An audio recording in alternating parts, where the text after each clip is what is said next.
I think it's gonna happen. I think he's getting down. Yep, Oh he's getting down. He is not here anymore. no, he's slightly there. Oh, there he is. Yeah. Just see, this is my other cat, Mr. Snook. He's very old. I have a little tiny bit of food left that I was just finishing, and he really, really wants some. Yeah, that's right. You can't even Yep. see him now, but you can hear him talking about it. That is funny. Yeah.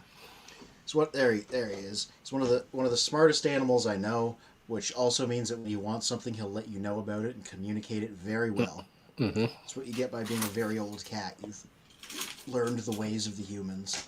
Yeah, cats are funny that way. It's like they really do know how to communicate. Yeah.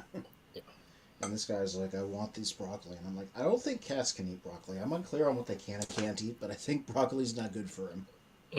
Welcome, Stephen Brock, as he is Bach, as he says, meow. Yeah. Enjoy being able to see this guy while you can, because I'm sure he'll lose interest soon. So, welcome to another episode of Frenzy Freestyle Sunday. Mm-hmm. With myself, Spin, and Fear of Courage starting off the show. Mm-hmm. And inevitably, people will come through. I'm sure. As usual. Mm-hmm. Yeah. And so, what's going on tonight? But we have a guest named Jonathan who has an app called the Toy Facts, Mm-hmm. which he's popular on Instagram, and we've come across each other a few times. So I said, you know what? Now that you have this app, why don't you come on our stream and promote it? Mm-hmm. Yeah. So I'm you interested to know, hear more about how it works. so we'll get a chance to find out about the app, and then ask him our usual questions of, our usual Children of Primus questions that we ask all our guests. Mm-hmm. Yeah. What did happen this week? I haven't had a chance to watch it yet, but then finally the second batch of Earthspark episodes came out. Okay.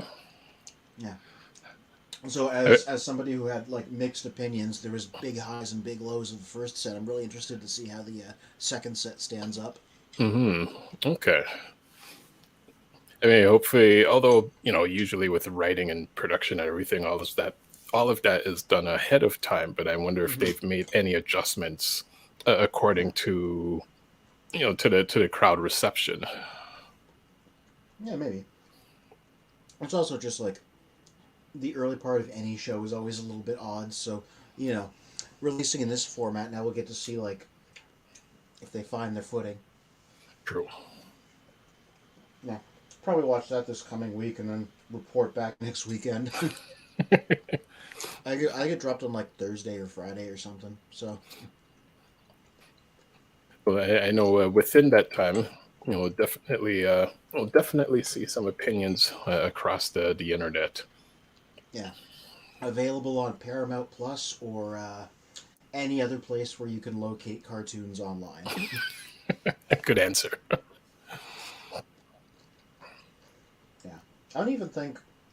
Can we get Paramount Plus in Canada? I don't even know. I'm not sure. I haven't looked into it just for the fact of like, there's just a multitude of streaming services and stuff scattered all over the place. So it almost doesn't seem fair in terms of what you want to watch. It's like you have to like sign up to like 5 or 6 different streaming services. Yeah, I'll tell you one thing. At least they've been good about putting all these older Transformers shows on YouTube, Hmm. like officially. The full Right. G1 cartoons on there now. They're starting to do Beast Wars. Cyberverse is up there. As it was airing, they would eventually just put it on YouTube. Okay. So, if they want people to watch their shows and, promote associated merchandise, at this point, I think they should just keep throwing them up on YouTube on the official channel. This is true. So, and speaking of which you just mentioned, Oh, Friday. I was right. So, hold so on a minute. so they do mention. Yep, this Friday will be the second installment of the first season. Yeah. Still on season one, apparently. I don't know how these things work. Yeah, Hollywood has just gone in a different format where, back in the day, it's you'd get one full season. Now it's like half a season, wait to have a gap, wait another half a season. Mm-hmm. Welcome, Jonathan. Yeah. What's up, bro? I'm waiting on my computer to upload, so I just decided to join by phone. I forgot I updated to Ventura last night, and I didn't press proceed because I haven't been in my office all day. I was, spending time with the kids. Okay. So, but I'm here. Cool. Yeah, nothing like going into the office and pressing update and being like, surely I'll be able to get back to work in a few minutes, and then it's like an hour later and you're still waiting. What's up, gents? Not too much. Just you just missed one of my cats trying to steal my dinner. Oh wow! Then, they're notorious for that. Oh, I might be able to get in. One sec. Hack the planet. Yes, it's hacking. That's what it sounds like. Come on. It is sure to be better than Velma, but what isn't? I ain't seen that, but I hear people don't like that show. Oh, okay. And Stephen Bach says, animation-wise, I enjoyed Romantic Killer recently. What are all these unknown shows that you keep naming? There was something last week too, and I was like, what is that? Then again, the way there's so many things just dropped on streaming service. Maybe these are new shows on like something I don't subscribe to that I haven't even heard of.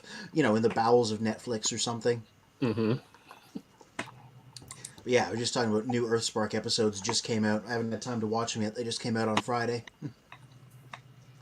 I couldn't get into the show. I really tried. Yeah.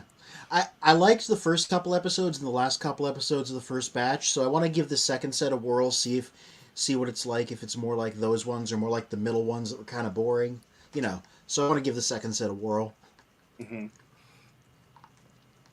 Let's see, a bit of news before we jump in. Hey, it's Slag. Okay, I'm going to disconnect. I got it up. So. Okay, all right, cool. Godspeed. Joined by a computer, which has a whole. Oh wow, that looks clean. All right, I'm all right. Get my name in here. Are you in? Whoa. There he is. Okay. Just as he was about to experience oh, there you are, much crisper. Oh, yes. Oh, we can't hear you yet, though. Mm-hmm. Yeah, you gotta... Can you hear us? Because we can't hear you yet. No, nothing yet. Stephen Bach says, Ronin Warrior is a rare instance of an 80s, 90s anime did. It sounds like something that would be an 80s, 90s anime. It kept fairly true to the OG version. Nothing yet. We'll let you know when we got you. 1 2 1 2. Hear me? Yeah, there you go. Now we got you. All right, cool. Yeah.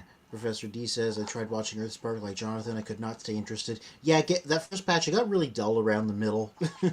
I wanted to see how it ended, and I thought it ended pretty good. But well, I mean, for the fact that it is geared towards children, that's it is a little bit harder to get into. But in terms of the elements that they've put into the cartoon, I do find it interesting.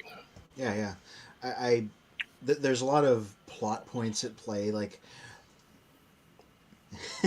Toy Warp says enhance. Oh yeah. From Super Troopers. Welcome, Toy Warp. I like that name. That's a dope name.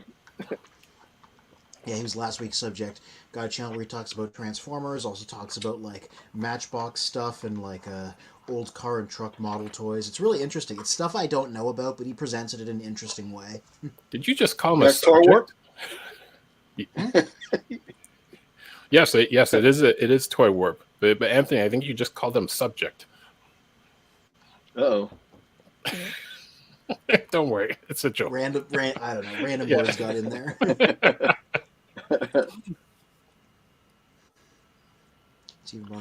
I just started putting Hot Wheels on my site. So yeah, I've been trying to figure out what to do with that. So because I don't collect Hot Wheels, and I've seen a lot of fights over Hot Wheel toys and like fisticuffs, like in Target. Yeah. I'm like, I don't know nothing about Hot Wheels, but I know that their collectors are like built differently, so I've heard, you know? Yeah, yeah, yeah. I think there's a lot of chase cars in Hot Wheels, so there's only a limited run. I think that's what the secret sauce is to them. And Yeah. so if you're finding one, like that limits of 500, 1,000, 3,005, so yeah, they become very expensive. The ones that I put up on my site already are reaching like 300 to $400, and I'm sure there are way more expensive ones than that. Hold on, per car or like for a set? One car. Wow, Oof. I had no Those things are idea. like what, like $1.50, something like that, you know, on the shelves. 99 cents. Yeah. Oh And then I wow. found out that like, certain like auto stores will get like a limited run where they Mm. only sold in like, let's just say like a Craigan's or something. They'll get a run of like maybe 10,000. So that makes them ultra rare because you have to go to Mm. Craigan's to find them. Got So it. I didn't know that. And so now I'm starting to think about, is Safeway the same kind of deal? Because I see racks of Hot Wheels and Safeway, do they get a limited run of stuff too? But I don't know how to tell them apart because I don't follow the community. Yeah. Toy Okay. Warp Vintage Reviews is saying, what Target are you going to? Well, I live in the Bay Area. We dance a little different out here. The Bay Area, where people will fist fight over Hot Wheels. hmm Yeah, while their children were there. Wow. Yeah. Yeah. Stephen Bach says, I like Hot Wheels for the Mario Kart and character cars. Yeah, I've seen the Mario Kart ones, and as somebody that likes Mario Kart, I get the appeal. The only two Hot Wheels I know about that I would actually buy if I saw them is they did a couple of Simpsons ones. They did the pink Simpsons car, and then they did the Homer car that everybody makes fun of, the green one that Hmm. from that hmm one episode. I'm like, if I see those, I'll get those. Those little models would be great. That's about all I I know. think Knight Rider would be my start. I Oh think, yeah, of and then course. the Bullet car because I love Steve McQueen, hmm Oh Hey, yeah. Charlie, how's especially it his old going? stuff. Hello, Charlie. Yeah, pretty good. That was filmed by my house. The race scene. Really? Nice. Hmm. Yeah. And the funny thing is, this was shot in like the '60s, and it almost looks identical to today. Guess they haven't changed much. hmm Not much. San Francisco don't really change at all. I don't know if that's a good thing or a bad thing. Yeah. I'd say it depends on how you feel about the city and about structures. Where within Toronto, a lot of the city has been changed over from what it was originally. And when you Hmm. look at older pictures compared to now, it's like there's a lot of impressive structures that have been torn down or just changed over to like office buildings or condos, essentially. Yeah. We don't have that too much here. I mean, it does happen, but it's not as bad. Okay, well, that's a good thing. It's just yeah. But if you want a one bedroom apartment, you're looking at 3,500 a month. Oh, Some things are the same no matter where they are in the world. this, Then this is true. Yeah. Yeah. Well, I'm sure Toronto's up there. Yeah. hmm notoriously so. All right, well, let's actually go through a couple more news items before we jump into our featured segment. And let me. Yeah, what you got for us? If it happened over the weekend, I don't know about it, so I'm interested. hmm Oh yeah, I saw this. I might wind up getting these. More premium finish stuff. Really good repaints of Optimus Primal and Megatron. Interesting. Um, People just have this image, so we don't know what it is, but that's probably what it is. Premium finish is that line that did like really high end repaints of a bunch of Studio Series and Siege things. Uh, So you is know, this like a poor man's LG line or? yeah, basically, that's a good way of putting Okay. it. Gotcha. Like, what did I get from it over here? They did like versions of Studio Series Bumblebee and Optimus from the Bumblebee movie, and just gave them like really fancy paint jobs. And these were a splurge because I already had these. I just wanted like the nice versions, so I picked them up. But That's yeah, they're clean. just It like looks like a mid between a masterpiece and an LG almost.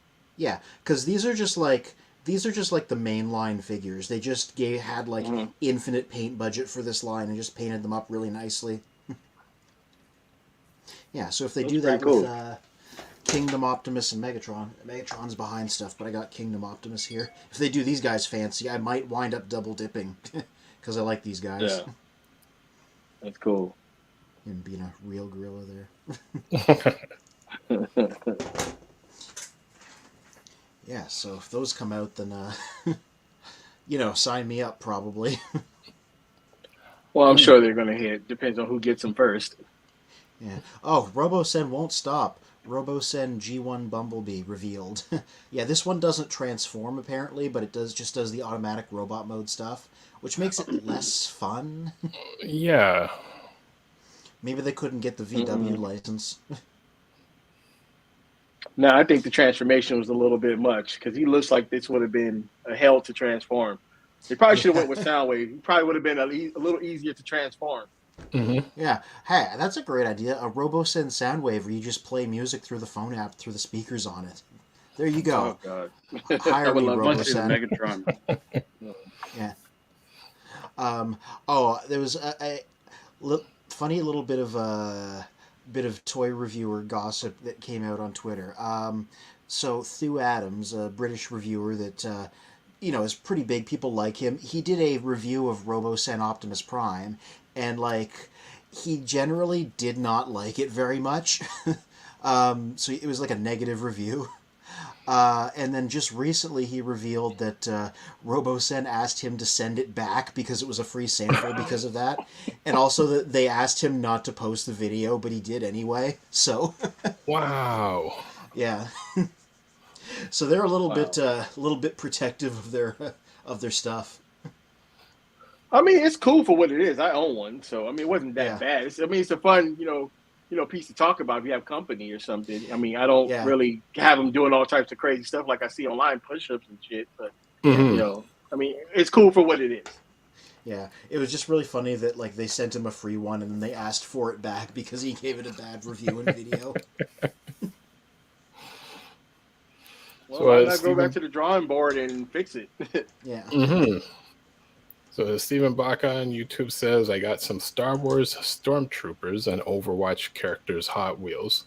And it also says, I got been meaning to take some pics of them. Yeah. See, that's the one part of it that well, it sounds mean, but I don't really get the appeal of the made up character cars. But I don't mean I'm if you like that, sure, I would like to understand. But I'm if I'm gonna get anything Hot Wheels related, I'd want it to be a real vehicle of some sort, or a real vehicle from a show or something. I don't Dukes really of Hazzard. Yeah. A-Team, shit like that. Yeah. Yeah, when they do cars of cool. characters from media, and it's a made up car that looks kind of like them. I'm I don't really get that. It's fine if if somebody else is really into that, cool. I'm I do not understand. I would like to understand. Yeah. Somebody explain the appeal to me, please. I think it might be part of a generational thing, whereas for us growing up, TV shows and movies, the vehicles were the stars of the shows over the characters. Where you have the general lead is basically a star of the show. The characters are, in a sense, the co-stars. But then say the exception of the A-Team, where BA has the cool van, and the van isn't the focus point, but it still looks really cool. Unlike the Starsky and Hutch vehicles, Fall Guy truck, and everything. So it's there was a lot of focus on vehicles and car chases back then. And at least back when they used actual vehicles and not CGI. Yeah, well, besides, naming the General Lee, I think those were almost in a tie. So if you thought about Airwolf, okay, you automatically thinking helicopter, right? Or Automan. You couldn't wait for him to get to the car. It kind of lost that, with today's, TV shows. I can't even think of a today's car that's really in the spotlight. No, which and not to go off track a bit, but there's one YouTube channel where he's kind of like a historian of Knight Rider, and he knows all the Knight Rider details. He has I think 2 or 3 actual kit vehicles, and there's another YouTuber who's actually really impressed with that YouTuber, and the second one bought one of the most recent Teslas and did a slight modification to turn it into kit. And he goes, the one difference with having a kit car and having the Tesla is this Tesla is able to automatically drive. So it's like it's kind of his version of Kit. Oh, it's a neat way of making it happen. But it looks cool. Like he has the red scale on the Calvin! front. Calvin. My guy. Why are you wagging your fingers at us, sir? Lead them cars along. Oh, the Hot Wheels cars? Yep. Yeah, well, what about them then? They're for little kids. They're not for grown people. No, I'm just kidding. I'm just kidding. Well, sure they are. They are, but the chase ones aren't. Not the ones No, that you get no more chases. How about that? I don't collect Hot Wheels. They've never been my thing. Oh, my surveillance says otherwise. Wow. Hey, I just happened to be there. They had a Studio Series Jazz when he came out. I grabbed him. I happened to look left, and two dudes were rolling on the floor like Prince in a concert. Yep. Exactly. That you know what? You never lied about that one. And one had sandals on. And I was just like, oh wow, okay. Hey, I can keep them on there. Such a very specific detail, and that's exactly the kind of thing I'd fixate on too. One of them was wearing sandals. Who fights in sandals?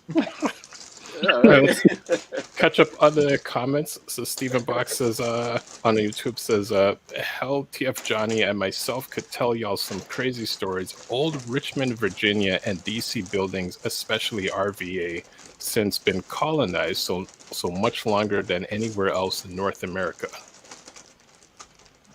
I buy that. Yeah. Shiva Kobe says, what's up, gang? And welcome back, Kobe. Shiva. So man. Stephen Box says I've done Gundam Wing Mecha into human characters, but they have human characters. The human characters are the pilots. Dukes and A-Team were released under the Erdl brand, says Toy Wars. Oh yeah, I only know Erdl because they did some Star Trek model kits back in the day. Interesting. Okay. Yeah, Professor D says RoboSen B is a trash cash grab. Say that 3 times fast. Might have been Hasbro rather than RoboSen for the fact that they released this non-transformer rather than transforming hound that they already designed. Did they design a transforming hound? I know they kind of did. Yeah, like, but he looked like stuff he for a has while. bad knees. Oh. damn. They're going to design something and it's like design bad knees into it. Yeah. Shiba Kobe says, Yeah, just look him up. Yeah. I got a Playmobil A-Team van this year. Yeah, that's a thing now. Playmobil has been making all these famous cars and things from all these other franchises. Like they did a Ghostbusters one. I think they did a Herbie one. A Playmobil kit playset, like Shiba Kobe's saying. That's just a thing now. They made even though Playmobil is it's the little guys, it's for kids. It's a really basic thing. They made a original series Enterprise that was like hundreds of dollars and really big. And you could pop the saucer off and the bridge was there and put the people in. I forgot about Herbie the Love Bug. Like that was I remember that was something I got into when I was a kid. Yeah. Well, everybody remembers that. Who was the top cars for that era? Green Hornet? Wow. Black Beauty? Yeah. Mm-hmm. And That one, says, 66 Batmobile?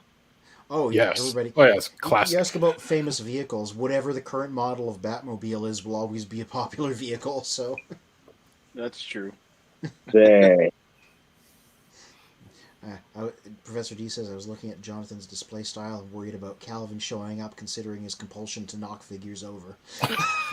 Are those just stacked on top of each other? So when I initially moved into the house, I didn't have any cases and I've yet to get them. So I've been so busy working on my business. This is kind of what it is. Yeah. Well, I was going to zoom say in there for a second. There we go. I got a G.I. Joe wall. And So wow. Just to clarify, are those stacked or are they stuck to the wall at least or something? No, they're just stacked.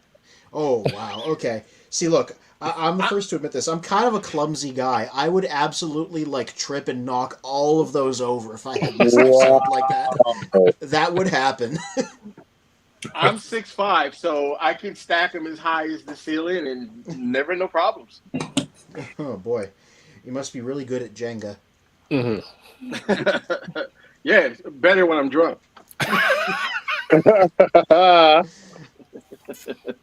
Hey, Johnny, TF, what's up, baby? How you doing? how's it What's going? up, Playboy? Cool.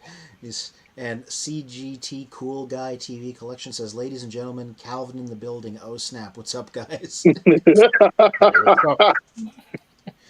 See money.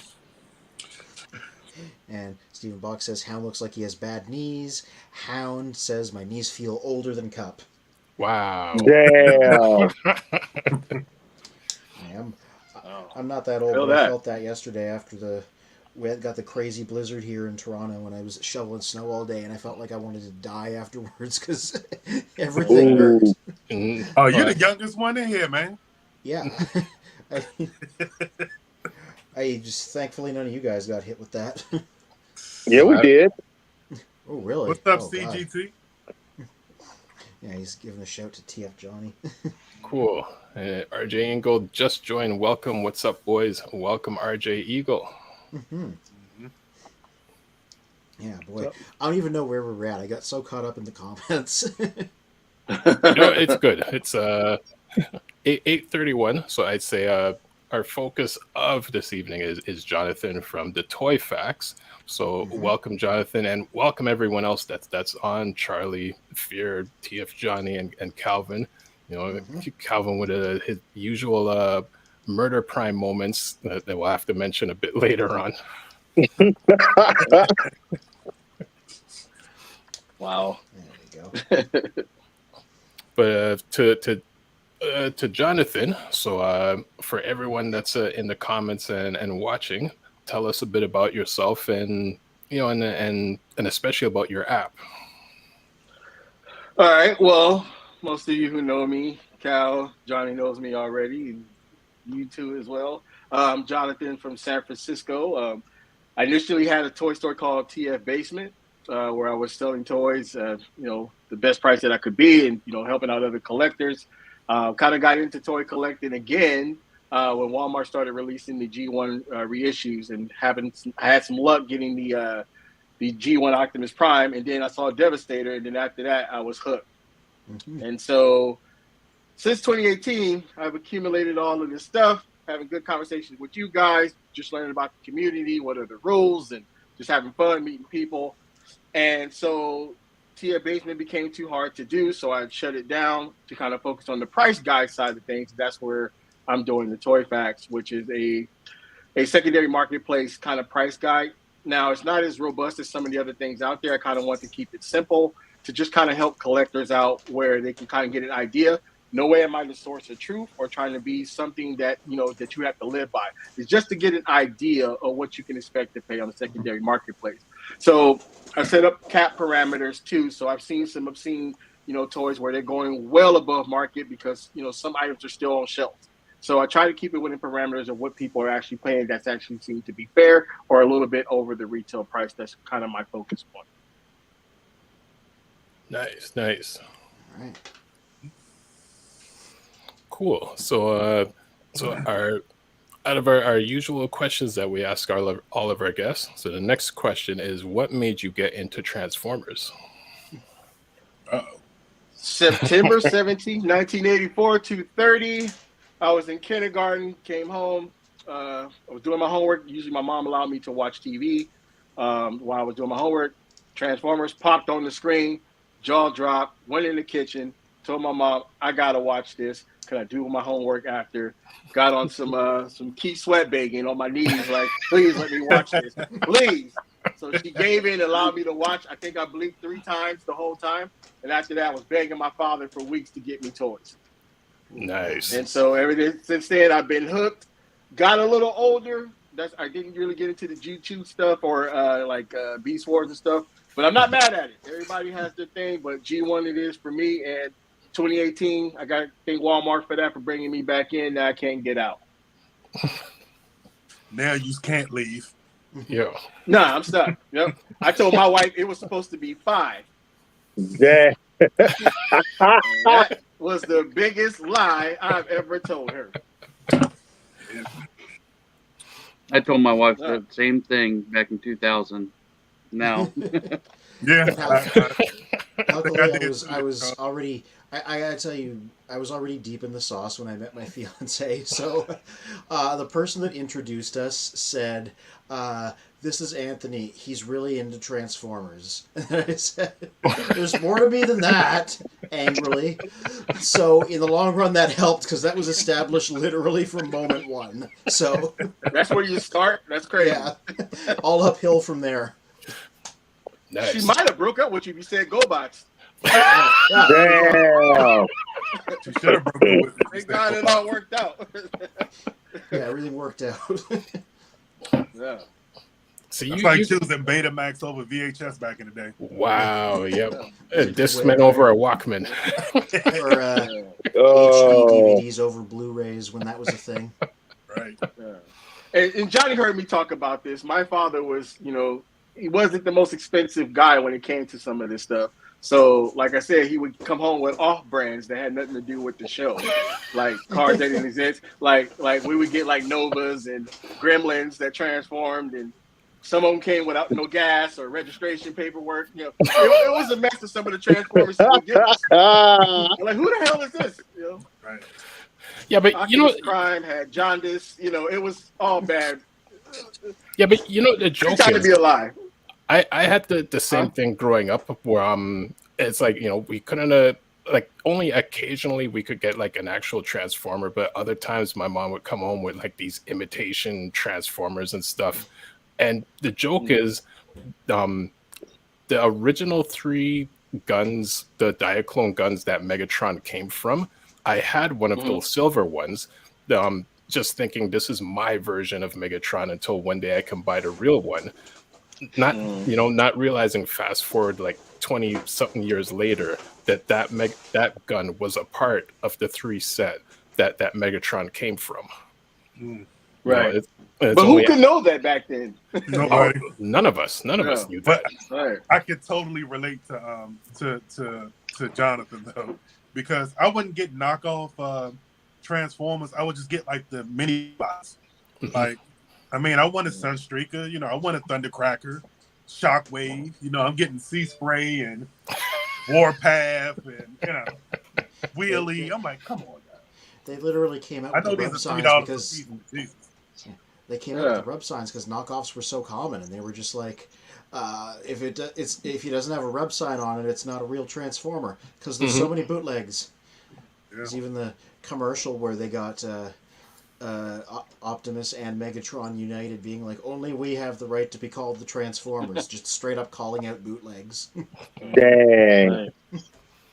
Hey Bill, how's it But I don't going? even think this was a bootleg. It was Good a evening, horrible gentlemen. job. Hey, how you doing? Ultra Magnus. That's Mr. Magnus to you. All right, Galvatron. Shiba Kobe says, I was already interested in Transformers when the commercials for the toys and the one advertised in the Marvel comic came out.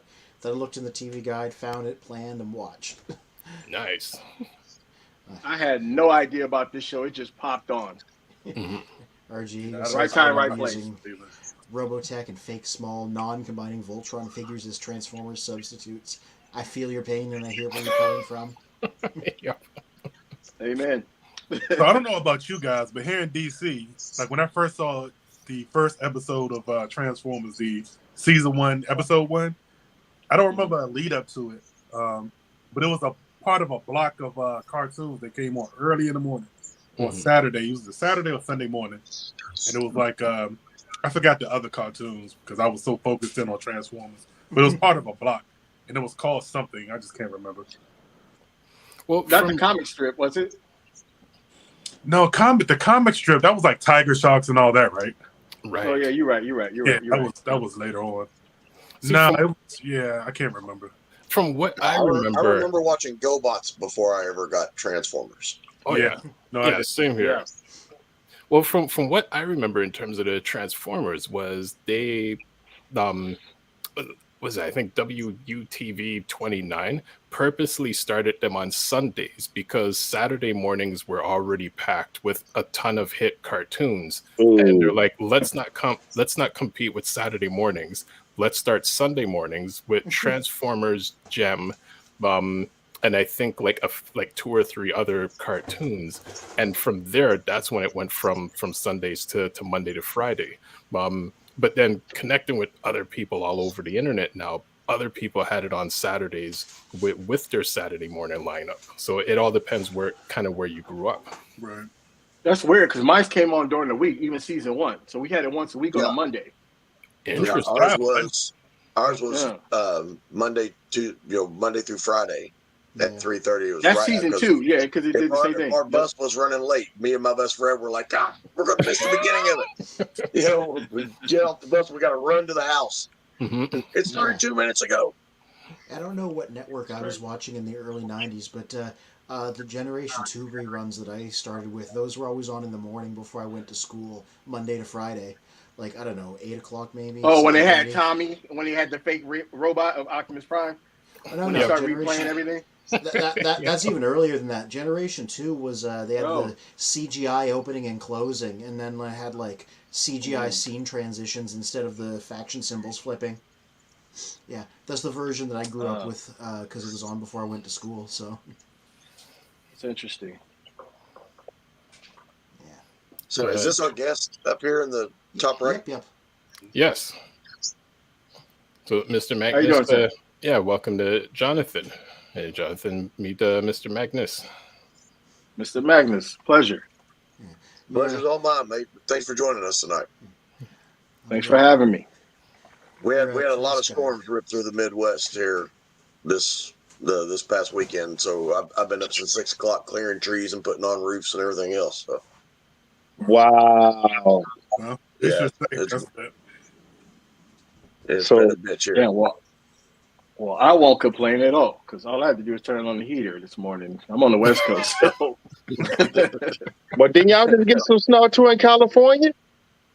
I mean, it was sprinkles. I mean, like if you had some powdered sugar on pancakes, that's what we got. Oh, y'all got the flaky stuff. Oh. Yeah, we ain't getting that. We had Listen to put Mr. chains and Minnesota anything over on- here.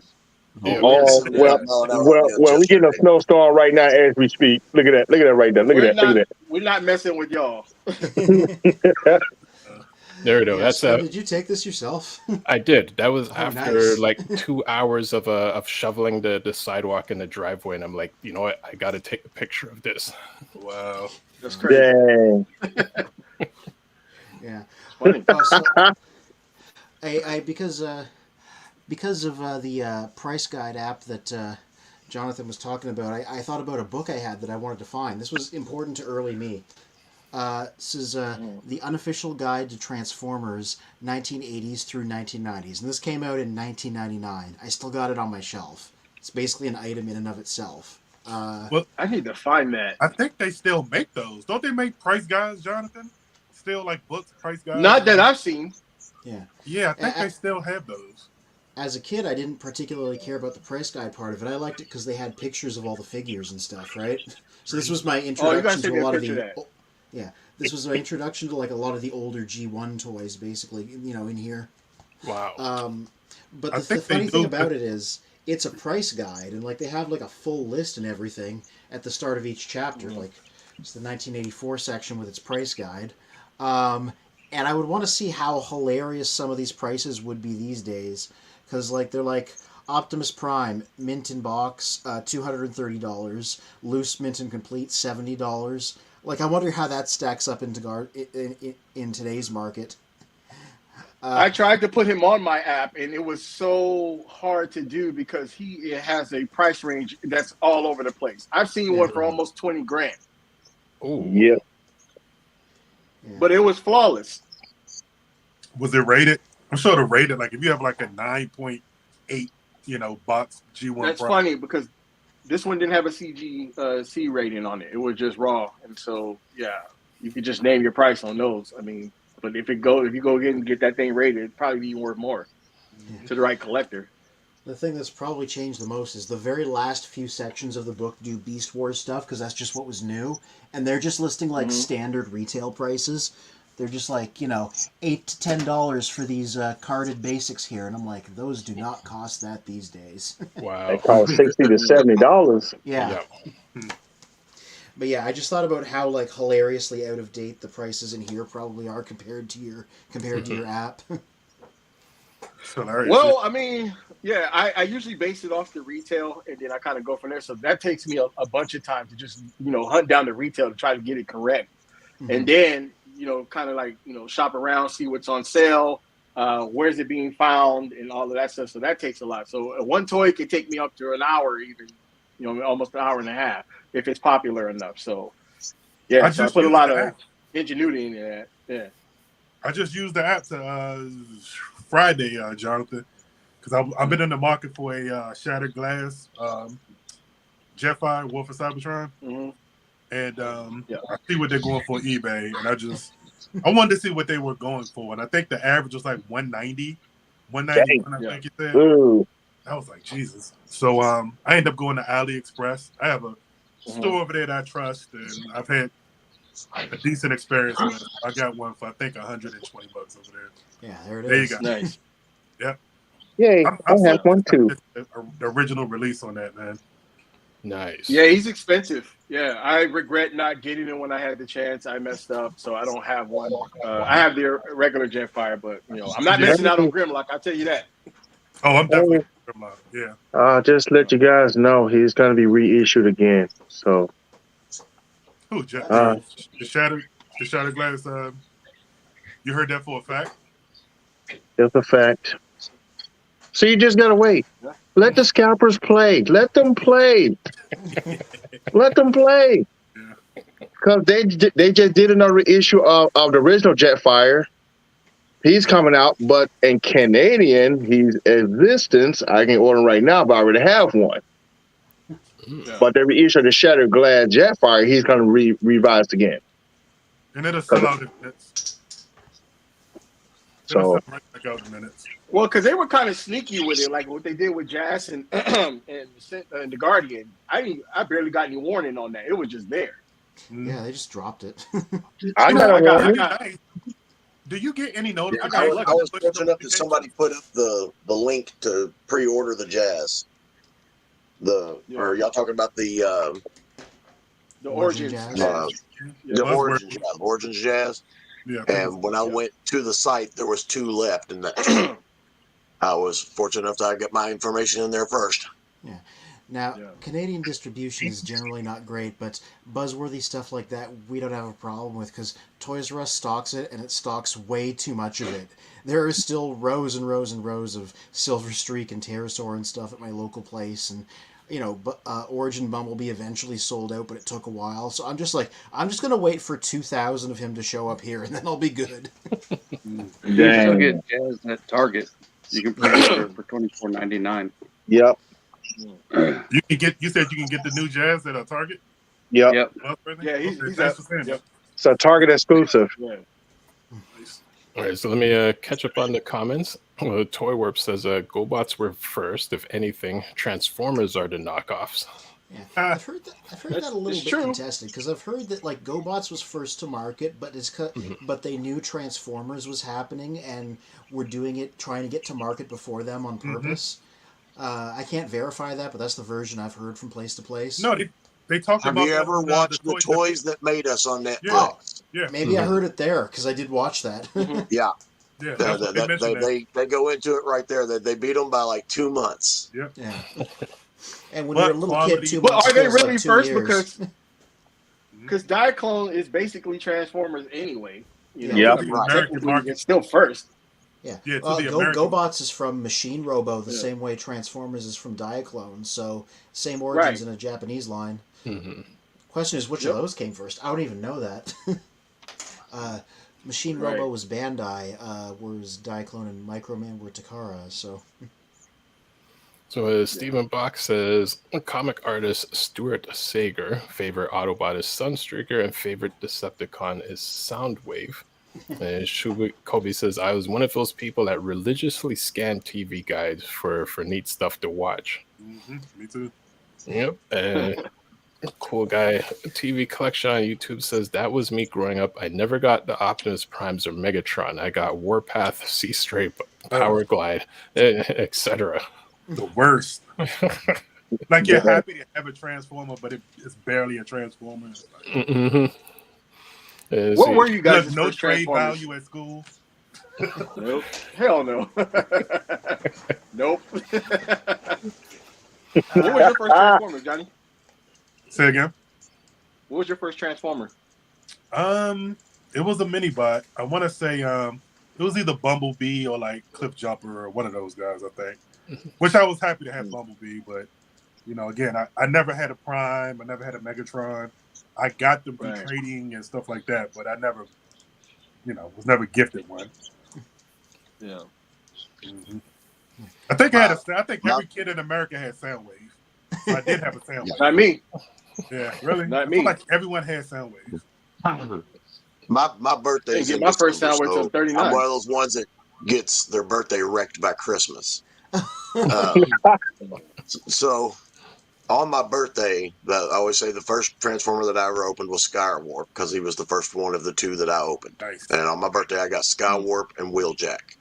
Nice. And then for Christmas that same year, I got Megatron and Optimus Prime. So I had the leader of both sides and a lackey. You, sir, you had good eggs for parents. Yeah. Good eggs. Amen. Shout out to them. Yeah. Mine was and they're still Rollbar those four Transformers are still in this room. Damn, Nice. Wow. Yeah. Now they've been well loved. My this is not the original because I bought another one later. But the first guy that I actually had was red Generation 2 hubcap. So also a mini bot. Dang. He was yellow in Generation 1. They colored him red like Cliff Jumper for Generation 2 for some reason. So I always try and get like new hubcap figures when they come out because I'm like, that was my first guy.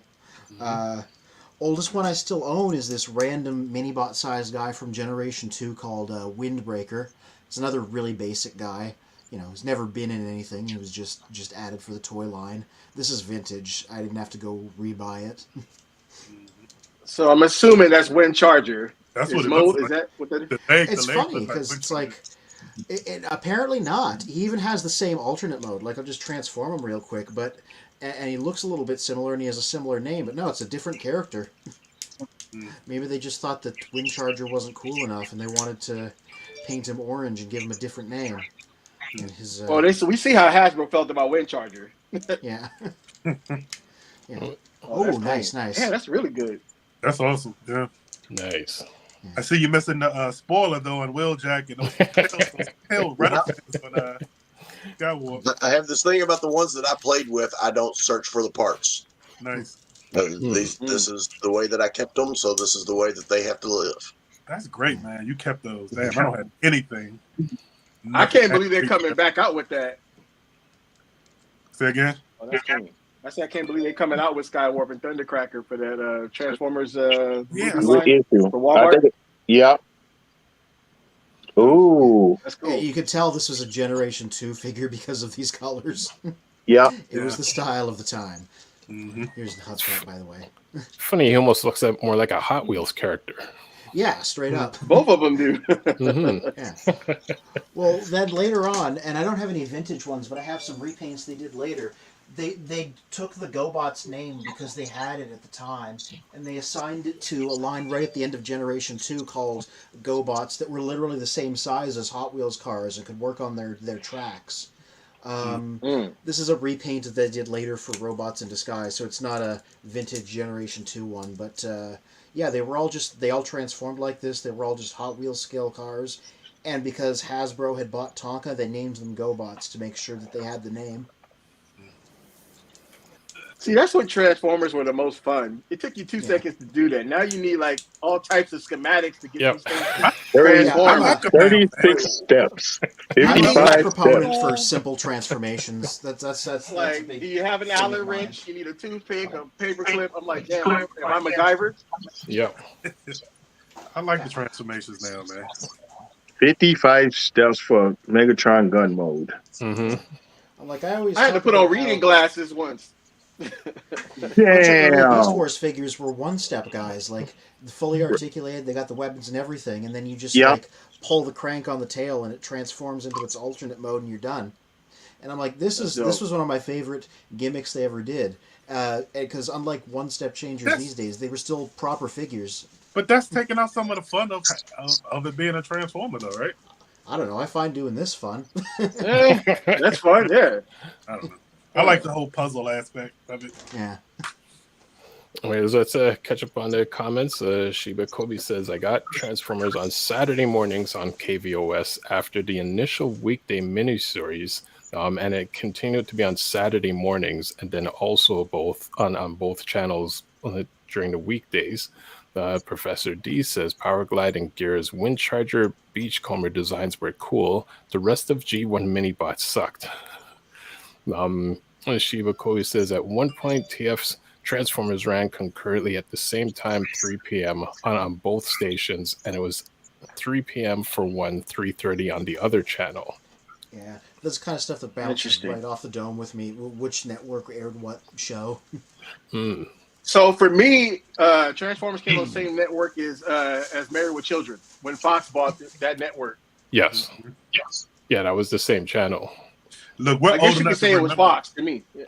We're old enough to remember when Fox was kind of like it wasn't even taken serious. Like, it wasn't like a big network like how it is now with, Fox News and all that.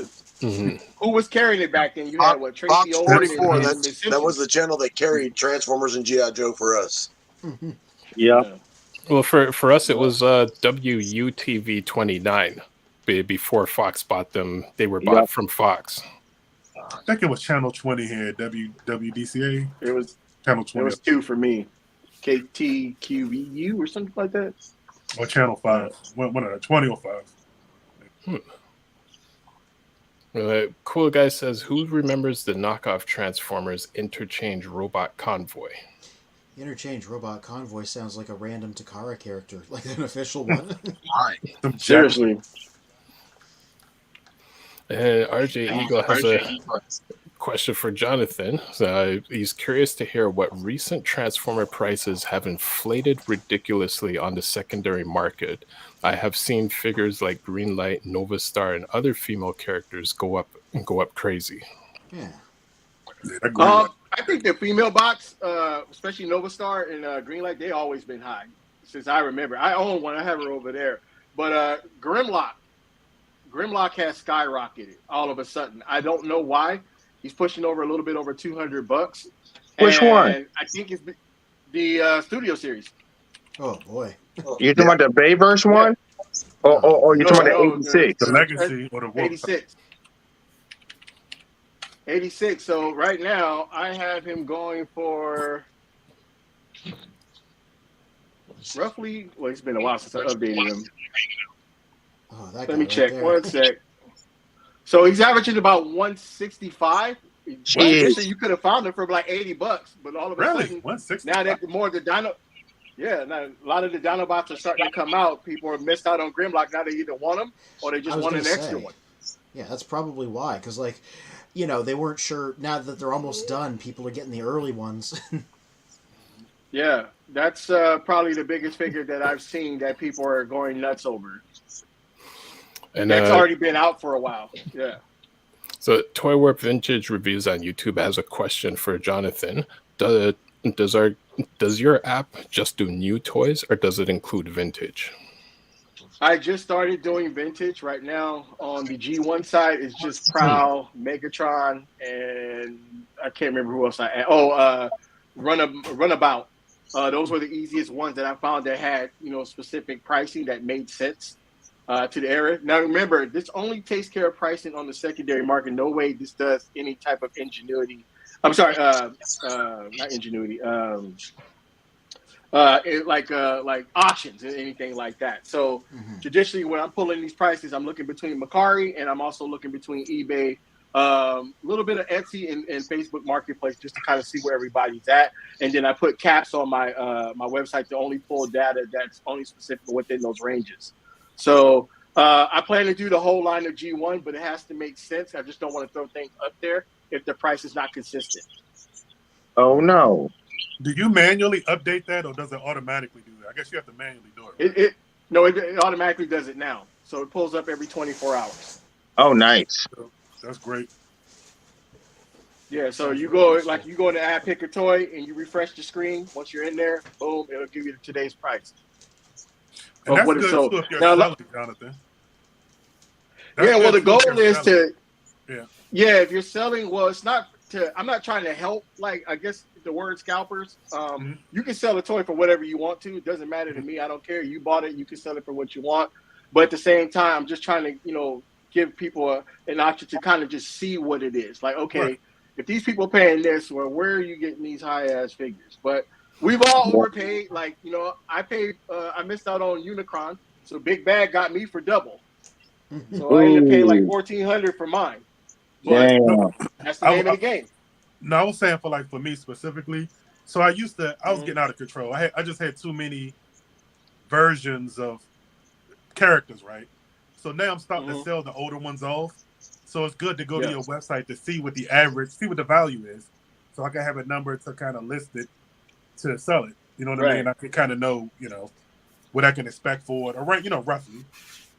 Yeah, and that's the goal. And I got other things where I'm working on. I'm working on a new feature called shelf warming, where it's going to geo filter. So if you go into a toy, you put in your zip code, you can see what other collectors are having trouble finding these things, basically off of Target and Walmart. So if they say yay or nay, there's going to be a global map in a specific region to see where this toy is performing at, to kind of help people to see, like, okay, if I'm spending all this money, do I really need to? Because it's big in the East. And if you have buddies who are back East, they can just go pick up one for you instead of having to pay double. Right. Yeah. And another feature I'm working on is called the Vault. It's going to be a place where you can house every toy in your arsenal, and it's going to give you the overall price and how your collection looks as a set, opposed to just individual toys. So yeah, so I'm busy. So I try to add about 25 toys per day. I'm a little Transformer biased. I'm trying to get out of that habit. So I've been working with Gundam, SH Fig Arts and stuff like that, Hot Wheels, and just trying to get as many toys as I can across other platforms. My wife talked me into doing Starbucks cups because I didn't know it was a market for those things. And these women are going crazy over those cups. I mean, I have a few of those because, we use them to drink out of. I didn't realize they'd be worth, like, money. Oh, yeah. There's a few of them, especially those holiday edition ones. Man, crazy. Rashad can tell you about the Disney cups because he has them at his because he works for Disney. So, he has a bunch of those that he sees, and, they're hard to find or they double in price. And so these Day of the Dead dolls, those are going for a lot of money. There's one in there for almost $1,000. Wow. So market for anything, I guess. I like the little scroll at the bottom, like I'm looking at stocks. Yeah, so I'm working on a stock thing to put each toy with the stock name so you know what's coming up. So I got a lot of work ahead of me, but it's been fun to do, and just talking to people. Like I try to meet as many experienced people across all platforms to get an idea. I'll stop people in Target to talk to them. Like, what realistically would you pay for this if you had to go above and beyond to just get educated on it? So I'm constantly speaking to people across all platforms, just to improve that, to make it better, to make it real. Because honest collector can call out your BS. Like, okay, if I'm like messing with GI Joes and I challenge like Sergeant Slaughter going for $70, who buying that? Right. So by 2018, 2017, probably would have got it for 70 or even more, because of how hard it was to get the product. So like I said, I'm really trying to get this right, and I want to be called out on it. Like, red pen the shit out of this app. If you see a price that you don't agree with, I need to go back to the drawing board. Maybe I rushed it, so I need to fix it. So I'm really doing my best to try to keep this as honest as possible. I understand things are going to get to a premium on certain figures. That's just the way it is, but I'm trying to keep it honest as possible. I like the call for input. So in a nutshell, you're using us as your beta testing group. It's live. Always. It's live, man. It's live. Yeah, Apple's live. Android will be. I love it. I love it. Don't get me wrong. Yeah. I love it.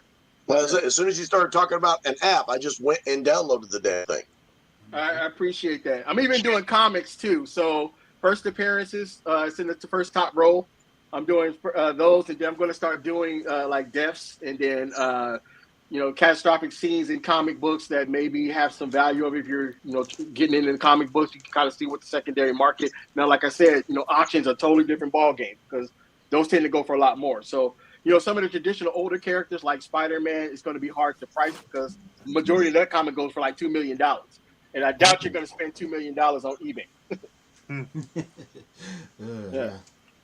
Because I've seen a couple of comics on there that were like 20 grand. I was like, who the hell in their right mind would buy something for 20 grand on eBay? Nothing against eBay, but the trusted seller you never met. $2 million on eBay, maybe not all at once, but that's rough. That is rough. But to each their own. But I was just like, wow, some of these comics, from private sellers, you got to really have some faith in people to spend that type of money on a platform like that. Yeah. I expect the silver briefcase to show up to my house, handcuffed to your wrist, for me to spend that type of money.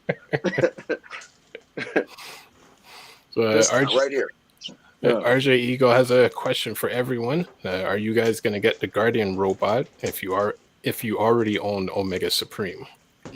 I got 2 of them coming. I got 2 too. Yeah. And that's devious of them too, because there's a lot of them in universe. So that's a troop builder. That's the most expensive troop builder possible. I got a question for you guys. On this Guardian, are any of you guys going to remove one of the heads just to reenact Wardon? Wow. That's a good point. That is a good question. I mean, I'm not getting it, so I can't comment. Oh no, this guy. Oh no. I plan on popping one off and creating that scene where they raise him up. No, a warrior doesn't need a head; he just needs a good, strong body. Yeah. Wait. Maybe you can just pop his head off. I don't know how Omega Supreme's built. Yeah, that's true. Warrior doesn't need a head; he just needs a good, strong body. VTuber Megatron. Hey, why not? Man. I saw a reviewer wearing a skull on his face. That's funny. Yeah, I'm excited for that one. What's another Transformer that's lacking that Hasbro needs to announce to just bring it out, and this would just be your go-to toy? Is there anything missing from your collection or like a specific scene in Transformers that they may have not addressed? Trypticon. For instance, like those green robots that were chasing the Autobots when the key to Vector Sigma. You want something like that, or I would love to have an Autobot Spike that's not just a chunk of plastic that is not posable. Right. You don't like the lobster one? I have that one. The one that doesn't move? Lobster something. Hold on. Hey, John, are you referring to the episode where they built the aerial bots? And yeah. Okay, so those drones that Shockwave created. Yep, I would like a few of those. Nice. Actually, Johnny, show the Spike again. There we go. That's a good looking version. Yeah, that one's a good one. It's not posable. I'm sure he'll be out for rinse. Nah, you can just. Yeah, his arms. Is the only I'm sure the Red Line will get one. Red Series will do it. I think Red will do it eventually. Blue Lobster, that's the company. Yeah. Or Super 7 Ultimates have been doing more obscure stuff than Red, so if anybody's going to do it, it might be them. I'm hoping we get a daggone HasLab Primus, man. That'll be dope. Yeah. Well, like I said, we don't know what the next project is. We know there's going to be another one, and all they said about it is it's not another victory guy like Starsaber or Deathsaurus, and that they know it's going to be the anniversary of the franchise. I think 50th? So they're aware of that when it comes to the next project, and that's all they've said about it. Needs to go right beside him. Yeah. Be right beside him.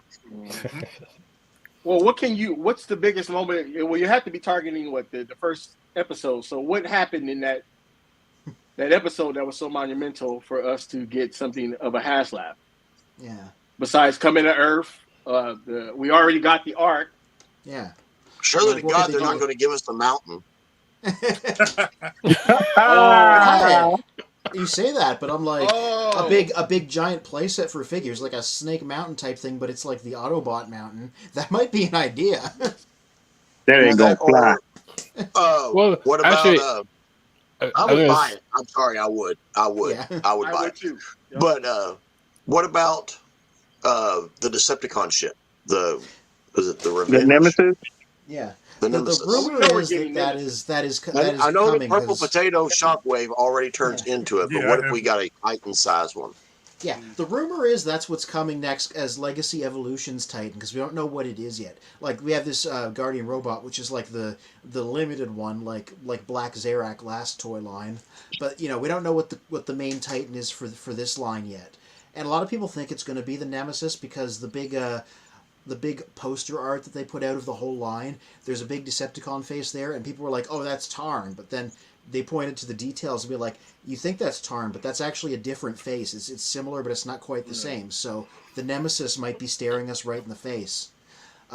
You know, it sounds a little bit tinfoil hat, but you know that mural had like Armada Optimus on it long before we knew about the Commander and stuff like that. So Okay, so now I got a question then. So if the Nemesis, was it made from Trypticon? not in the original series. In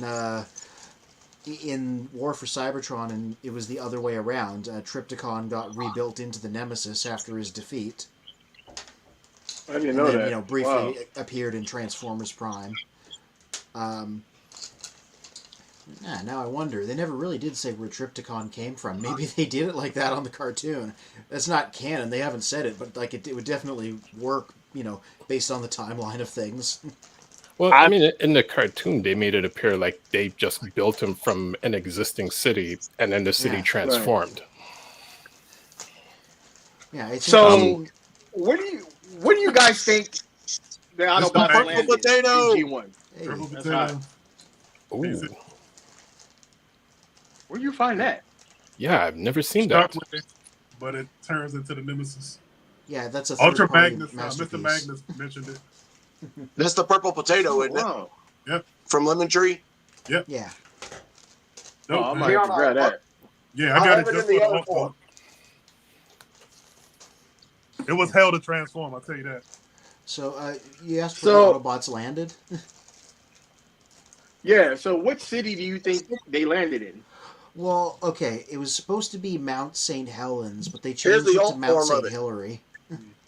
Well, I thought it was Portland, Oregon, where they Yeah, landed. I was just gonna say, in Marvel they were in Portland, Oregon. They just never That's good. named it in the cartoon. And also, that's the robot mode of that guy, so that's great looking. Wow. That's tight. Yeah, it's a strange choice, Might but have it to makes snag sense. that. The Nemesis that changes into Shockwave. I love that alt form, man. So, Oh, yeah. Vintage Reviews, who's watching, who was on last week, he said he already has a mountain in cardboard form, and then he has a video of it, and I'm actually going to see if I can bring in some of that video. Yeah, that was I think it was SDCC said it. It was back during that out. Age of Extinction. They did some of the Dinobots from the movie in Generation 1 colors, and I believe it came with, like, a big cardboard, the Ark mountain, Mount St. Hilary. Okay, Well, that's good to know. I always thought it was like Idaho. Yeah. That's what I thought too, to be honest with you. That's Yeah. exactly what I thought it Yeah, was. because I thought Trypticon was made out of Boise or some shit. But yeah, it said it was Portland, Oregon in the comics. But they're a different universe from the show, but take that as you will. In at least one universe, it's Portland, Oregon. It wouldn't surprise me. Oh yeah, here it is. Yeah, that's the SDCC set I was just talking about. That's crazy. Pause. Oh, there it is. Yeah, there it is. Yeah. Ooh. Yeah, so it's just like the interior of the Ark. That's kinda on one cool, side, man. and- yeah. That is cool. And yeah, the exterior on the other side. Yeah, there it is. Damn. That's Oh, really wow. damn. He's got the signed Peter Cullen Prime there too. Yeah. Mhm. Yeah, so I believe that came with some Dinobots. Damn. I wish I had that. I'm like, hey, so that set's hard to get, so I wouldn't say no to, like, one that people could actually get their hands on again. Mhm. What you think of retail for that? That's a real one. 700. Nope. $10,000. Yeah, because there were figures in there You're too, and it joking. was an SDCC I set. like it. So, I don't like it that much. Yeah. Yeah, I'd be all over that. Yeah. I'll have to look that up. Yeah, they got to do it. Like it over. Yeah. That's Because just my perfect big there. thing I've always wanted was a HasLab version of Astral Train. He doesn't necessarily have to turn into the robot, but he can, go between the train and the space shuttle, where he can fit the Korg figures in the back of him. So you can recreate that movie scene, where they were kind of, figuring out who the hell was going to be the leader. Oh, Hasbro want their money. They got to make it transform. So are they multiple like backdrops of these figures come in? You just put them together. I couldn't tell if there was like modular or was that like one piece. Like one piece, right? It just kind of folded out. It was just an unfolding box, yeah. So it was just a one-off thing. Yeah, I want to see them do something with these cores, because they have this whole little line of mini guys, and this is a bad example, but they did a lot of Generation 1 characters, and I'm like, they should do something that these guys could ride around in or something. Even the Ark couldn't do that; its scale was too small. Right. So that's what the Astral Train would be perfect. Yeah. He says no, you can get it for around 100 with the Bayformers that came with it. Huh. Surprisingly affordable. Okay, I'm gonna have to add that to the site. I mean, it is cardboard, so it's like the material is, not very expensive materials they use to make that. I'm just gonna see who came in that. That was a platinum edition set. I remember that much. So let me catch up on the comments, and we're falling behind. Buzzworthy tends to be easy to get since typically just deluxes and packed like deluxes main lines, quantity to box, but only have the one character. And a cool guy on YouTube says, I'm waiting on Jazz Buzzworthy. And Stephen Brock says, Windbreaker is a teammate of Rapido, Sacram, and Turbo Fire. As well as Alexa is led by Rapido, also Sacram. Scram, yeah. Scram, Windbreaker, and Turbo Fire. Their main thing was their engine blocks were also their guns. Yeah, these guys. This is the only one I ever had as a kid, but yeah, their engine blocks change into their guns, and these were they're a little bit bigger than mini bots, but not by much. But they're very much the small guys right at the start of Generation 2. So let me ask you guys a question. What is the purpose of Buzzworthy? Nobody knows at this point. It was originally supposed to be a toy line all about Bumblebee. It was either a bunch of Bumblebees or characters that were Bumblebee adjacent, like the bad guys from the movie. And these days, they just put anything in there. That's what it seems like. Yeah. Okay. Because certain figures, it seems like they just belong in other series opposed to that one. Yeah. It's like the Lost and Found for Transformers or whatever they were doing. It used to be about Bumblebee. Now it's just about whatever. Now it's just another avenue. Wow. It's almost redundant work, almost. Yeah. Well, I mean, the impression that I get, because, we're lucky that the designers tend to do so many interviews these days and are so present on social media. The impression that I get is that there's only so many slots, in what a retailer will take. So stuff like all these random Buzzworthy guys is them trying to find homes for stuff that they couldn't fit into the main line anywhere. So they'll be like, we couldn't fit it in Legacy. Well, we have some slots open over in Buzzworthy, so let's just release them in that avenue. So they'll get out there. That's exactly what that makes sense. Yeah. That makes total sense. Okay, so now we have a question back to Jonathan. Of all the Transformers lines, like G1, Beast Wars, Legacy, and so on, which line is your favorite and why? Oh, where it all started. G1, baby. G1 is my Bible. There will be never any line that could ever beat it. It's just the relationship I have with all of the characters, even season 3. I know a lot of people don't like it. I love it. It's made me rethink of how Transformers just went into this dark mode, and it took a minute to accept, but I've watched it so many times that it's like another family. I just think the stories, they needed to fix a lot of things with intertwining the human, but it's the mess ups that I just accept. I appreciate the errors, like C minor. Even if they had a chance to correct that, I still wouldn't change it.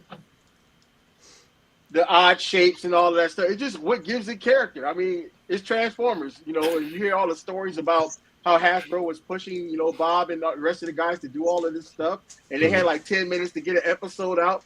Nothing was going to be perfect, but it's our baby. That's what we love, and that's where it started. That's where it's always going to continue to strive from. But what I don't like is these new directors coming in without doing their history, like what they did with the Bumblebee movie. In the first 5-10 minutes, they should have left the whole movie like that.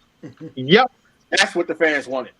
Yep. Right there. You teased us all, and then you gave us the girl with daddy issues and a dude who looks like Drake that didn't get any play after he just saved her life. And who knew he was pop like that? That You was got a the reshoot. job. Like, they added the opening and reshoots. Like, the movie didn't originally start with that. That was like a late addition. A great late addition. Yeah. It's a gold mine. I don't understand why we can't get a whole movie like that. It would kill. I got a whole shelf over there. It's a bit of a mess now, so I can't quite show it. I've just been going in on all of the Bumblebee opening guys. Like, Ironhide's the most recent one I picked up. I've just been trying to complete that set, just because I think it's a good set of designs. Toy Whip says, we don't speak of Carnage in C minor episode, good sir. See? There was an Ask Vector Prime. That was a thing that back when Fun Publications was doing BotCon, they had a Facebook page where Vector Prime would answer questions from readers, and somebody was just like, "What was up with all the Generation 1 animation errors?" And he was like, "Well, in universe, there's so much time travel and dimension hopping that the universe glitches out sometimes." And then he's like, "The planet Eurythma with all of its sound waves and stuff, and all the crazy stuff happening there was particularly bad for causing distortions in the universe. So that's why Carnage in C minor looks like that." Wow. The dimensions messed up. It was more evocative than that. He was like, the people in the universe, it corrects itself immediately, and to anybody in that universe, it passes like a dream that they quickly forget, and then everything's back to normal. They wrote an explanation, and it's like, it's canon, it's official. So Professor D says, Buffalo 29 was our friend back in the day. That was our channel. RJ Eagle says, yes, you're right. 86 Grimlock. Glad I got that bot early. Thanks, Jonathan. And let's see. I still have my Scorponok too. I got from you there, Jonathan. I got that Titan class Scorponok from him. TF Basement. Oh man, I kind of missed the store, man. It was fun. Yeah, but it had to go so I can do this, and it's going well. I do have a question for you guys, though. Mm-hmm. Now that we got the Studio Series 86 Ironhide, what is a comfortable price you guys feel is appropriate for the Ironhide and Prowl package today? Ooh, that's an what, 2-pack? Yeah, because that cost a lot of money when that was the only way to get an Earth Ironhide. It's still the only way to get an Earth Prowl, so that part of it probably $75. Yeah. $69. Nice. $75. I got it about. I got it at 72. 72. $69.99. Yeah. Oh! Did you say $19,000? See, but you guys are speaking American prices again. So between you guys, ranging from 60 to 70, we're looking at like 120, 130, 140. Yeah. That's how exchange rates go. Wow. Okay. It's like when I said White Water Hot Wheels $1.50, and you were like 99 cents, and I was like, you guys $1.50 need a here. plug in Buffalo. Yeah. That's what you need to do. All right. So that's what I'm going to do then. I'm gonna try to see if I can make another variation of the app that takes care of my Canadian brothers to kind of offset the price, because that is a little bit unfair. Okay. Yeah, my bad. It is just like a math equation, so I don't know how programming works, but I'm like, you just got to be like, it's X% of this, Thank you so much. Yeah. All right, guys. All right, sir. My wife made Ooh. Beautiful. Dinner, I can't even get it on there. Ooh. We got dinner I'm trying coming. to check back in after. What we having, Johnny? Some good chicken wings, broccoli, and rice, and she put her little special seasoning and all that stuff in it. Ooh. Looks good. You're smiling, so it looks good. Oh yeah, I'm Yeah. smiling. What I'm about about the to rest get of busy. I'm a big boy. I don't miss meals. Yeah. I've always Jonathan said you said can he's go 6'5". Look, late for dinner. Jonathan is 6'5". I'm 6'4", so I'm a big dude too. So yeah. All right, fellas, I'll try to check All back right. in. All All right, sir. Good to see you. Superb. Oh, right. snap. I got another question I've lost to my ask you bearings. guys. Yeah. Mm-hmm. We were talking about Prowl and all that stuff, but I have another question. This is a G1 question. Is there a story that you would like to be told in the G1 universe that's not directly aligned into the story, like a sub-story? Of other characters that were kind of smaller who may have a story to tell? Yeah, what was Hubcap up to? My original Transformer. he was the only one of the mini-bots to never appear at all in the cartoon. You know, let's see what was up with him. Is he listed as a G1 character? Yeah. This is the Generations one, but yeah, he had a just imagine this guy in these colors. That's what the G1 one looked like. Okay. Yeah, he came out the third year alongside, Outback and Tailgate and Swerve and Pipes and Wheelie, but he didn't appear in the animation. Some of the other guys, they just got like background cameos, but everybody else at least appeared. He didn't. So, let's tell. I would want to hear a story about him. Here's a story that I'm interested in hearing. You know how Tarn hunted Decepticons, right? Mm-hmm. Is he responsible for that detention center that Starscream goes to visit? And is there a war between Tarn's crew and the original Combaticons before they look like they got their Earth mode? Yes. So the unspoken question here is there a version of Tarn running around in the Generation 1 cartoon universe, right? Because he's from modern stuff. Yeah. He's in the new comics and was on Cyberverse and stuff. So He's a does time he traveler, exist- too. Yeah. So it's like, does he exist in Generation 1, the cartoon?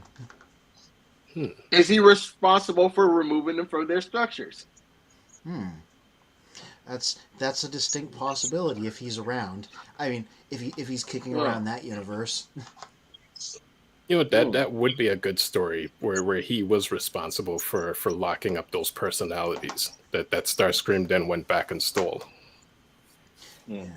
I like the idea of backporting new characters into old stories like that. And there's 3 others, too, just to let you know. Because it's 4. Yeah. You got Turin, and there's 3 others. Mm-hmm. Yeah. And they're no joke to be messed with, dude. Like, seriously, go read the comics. They was in the Cyberverse. Did you see that cartoon? They was in there, too. Yeah. It's kind of funny. No, I didn't see that.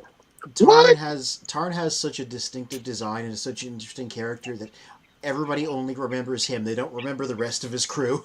I couldn't name them all by heart. I know there was because they were all named after Decepticon cities. It was like Voss, the sniper rifle, and there was that big guy that changed into like an electric chair. Yeah, and there's a chick too. Was. Like there was this whole team of people. It's just everybody only ever remembers Tarn just because he's got the face badge and the really cool design. So he's the one that keeps showing up. And who else was in there that Starscream had to take a shot at the rest of killing everybody? What did he have to gain from taking that extra shot? Oh yeah. That's a whole story in there. He like they tried to hide the fact that he just like basically murdered a bunch of comatose prisoners, eh? Basically, yeah. Yeah. Because I was thinking, could it be somebody from the Decepticon Academy who challenged him? Because obviously Starscream was the highest ranking member of the Academy. He always talked about it. The little bit that he talked about it. Was there somebody that got melted down, or maybe changed size and got melted with him, and he took them out too? I'm just knowing him. I'm like, there's no way he did that legitimately. Mhm. He 100% Exactly. just like skullduggery'd his way up. That's right. And then I was thinking I was overthinking it because of him shooting at the rocks when the Autobots came back online. Because if he wouldn't have shot the rocks, Teletran probably wouldn't even assisted to getting Optimus back online. So Yeah, I'm it's all like, his well, am I fault. overthinking this, or is there a beef somewhere in there? RJ Eagle says, I would also love them to make a toy of the space bridge, being Spanner, who got turned into an actual bridge in the comics. Oh, that'd be a good way to get it out there, even if it was a cartoon space bridge. Because yeah, in the Marvel comics, Spanner was a scientist who got changed into a space bridge. They used his body to make it, and he controlled it. Now it didn't. It looked different in Marvel. It looked like an actual suspension bridge that people walked on, and then the other side existed on Earth instead of the like circle of the cartoon. And then Stephen Or you Bach can make says, it a nice lamp. Yeah. yeah. Mhm. And Decepticon Justice Division were the big bads of Radamu. The Rodamu. He's presumably talking about More Than Meets the Eye and Lost Light. The Yes. Hey, nice. You take your ring and you turn it like this, There you go. Space and then Bridge. you have your space bridge. Oh, There you nice. go. Space Bridge technology right there. Mm-hmm. Because what I got in trouble for, and I can't believe I'm sharing this story, but other Transformers, we used to treat our toilet as a space bridge and flush, what you call it, to have them Oh kind of go no! up. And my Why mom would you walked do in that? on me, retarded, stupid. Just Don't you want to keep your things? that's It's why I'm time for what rebuying you all of it can. now. Yeah. I always hear these horror stories of guys that tied their GI Joes and their Transformers to bottle rockets or shot them with BB guns and stuff like that. My I- dad would have beat me bloody. Oh dear. Just like I would have done that to a toy that he paid his hard-earned money for me yeah. to have fun with. I wouldn't have been able to sit down for a month. I didn't even think of that Well, Damn. mine angle. was I was like, knockoffs anyway. why would I destroy my stuff? It's my stuff. Like I can't Right. even understand the mentality. You know. Out of control. I can't. If Here's you another ever did story that I as would a like to kid, see. I please, have a please. full cabinet full of G1s over there that I played with as a kid that you could still play with right now. Yeah. I still got mine as well. You're a lucky one. Yeah. A lot of my stuff, like I said, it hasn't really survived, but it's not like I went out of my way to destroy it. It just got used. It comes apart after a while. Hmm. It's the one that's rotating back there. Every one of those is a G1 that I played with as a kid. Yeah, nice. Man. It's an old Timex watch display that I found at a little swap shop and rebuilt it. Oh, nice. That's hot. I love the lighting. Real cool. Very, very warming. So, Here's another story I would love to see. mhm. Cubs old war stories. Oh, dude, they could make a Netflix show of that. Yeah. This is true. Yeah, just like Masterpiece Theater, kind of, where he's sitting in the chair and the Dinobots are like babies, and they ask to hear a story, and he just talks about whatever he wants to talk about, from the golden age of Cybertron and all the way up to to today's time. There's 12 million years worth of stories there. Hmm. Somewhere the out idea there, of- I don't know where I saw it at. There is a short of the Petro Rabbits on Beta 9 Ooh. and Cup. And it's funnier than shit, but I have no idea where I saw it at. No idea. I don't know if somebody made it and put it up on Transformers Liberated. As a stop motion, but it's hilarious. And what they are, they're little robot rabbits that leak like diesel fuel. And so you can't use a blaster to shoot them, otherwise you'll blow the whole place up. Hmm. You have to catch them by hand, and it's the whole show the whole little short is them like trying to catch a greased pig because it's just slipping out of their hands. Nice. That's hilarious. Yeah. Here's another show I think would work. Kind of like a show revolved around DevCon. and you can kind of do a show like the Guardian of the Galaxy See, kind of deal where you got all these, You said DevCon, and I'm like, okay, so the Mandalorian, because he's just going around being a bounty hunter. Yeah. Yeah, something like that where he gets the crew and that little green thing he takes with him, and they just take a whole bunch of different Autobots who didn't come to Earth and do whatever they're gonna do. Hey, I think that'd be a fun show. And we're getting a new DevCon and Legacy. The last fan stream saw they that. did. Yeah, they didn't show us the design yet. They just did like a pipeline reveal where they just showed a picture and we're like, we're making a DevCon eventually. So, Isn't it Scourge's mold? no, we don't know yet. They just showed a picture of his cartoon thing, and they're like, "This is so early. We don't have a picture to show you yet. We're just working on this." You know what's more they're going to use, right? Maybe. Blur. Oh, that's not a bad idea either. I was gonna say, like, I hope not. Here's the Alpha Trion they did from Scourge, and I wondered if it would be a little cannibalizing it a bit too much, because he already looks a lot like DevCon. Put another head on him, give him more DevCon-y colors. I have that one too. I'm not a fan of it. I'm hoping the Red Series comes out of Alpha Trion. Yeah, that'd be a good place to put him. I like the Orion packs better. It me disappears too. into that tooling. Yeah. So I would love that. RJ Eagle says, "Toilet as a space bridge." Damn, I love it. Yeah. Try explaining that to a mom who is 6'1". Jeez. Yeah. So I don't care how big your mom is. My mom is 5 foot and nothing, and I'm 5'11" and a half and 300 pounds, and I'm still afraid of that one. It's all about the attitude. It's the whole mom thing. My mom had her days, man. I'll tell you. My cameras are acting up again. Oh dear. Oh, I no. can hear you. So, Jonathan, to your question, where you asked who else would the Matrix of Leadership open, someone on Reddit has said it's very interesting, as I didn't think of different universe. Sorry, that's my answer. It said it really depends on the universe. The Matrix has some changes depending on universe. Like on the Bay movies, it works on a really weird way. In IDW Comics, it works for a tirade of a leader, don't caring if it's a Decepticon or Autobot or Cybertronian who can receive the Matrix, as it shows who can truly lead, different from Megatron, who leads by force and leads by fear, or a true leader in the case. So is someone capable of understanding who is leading and inspiring them.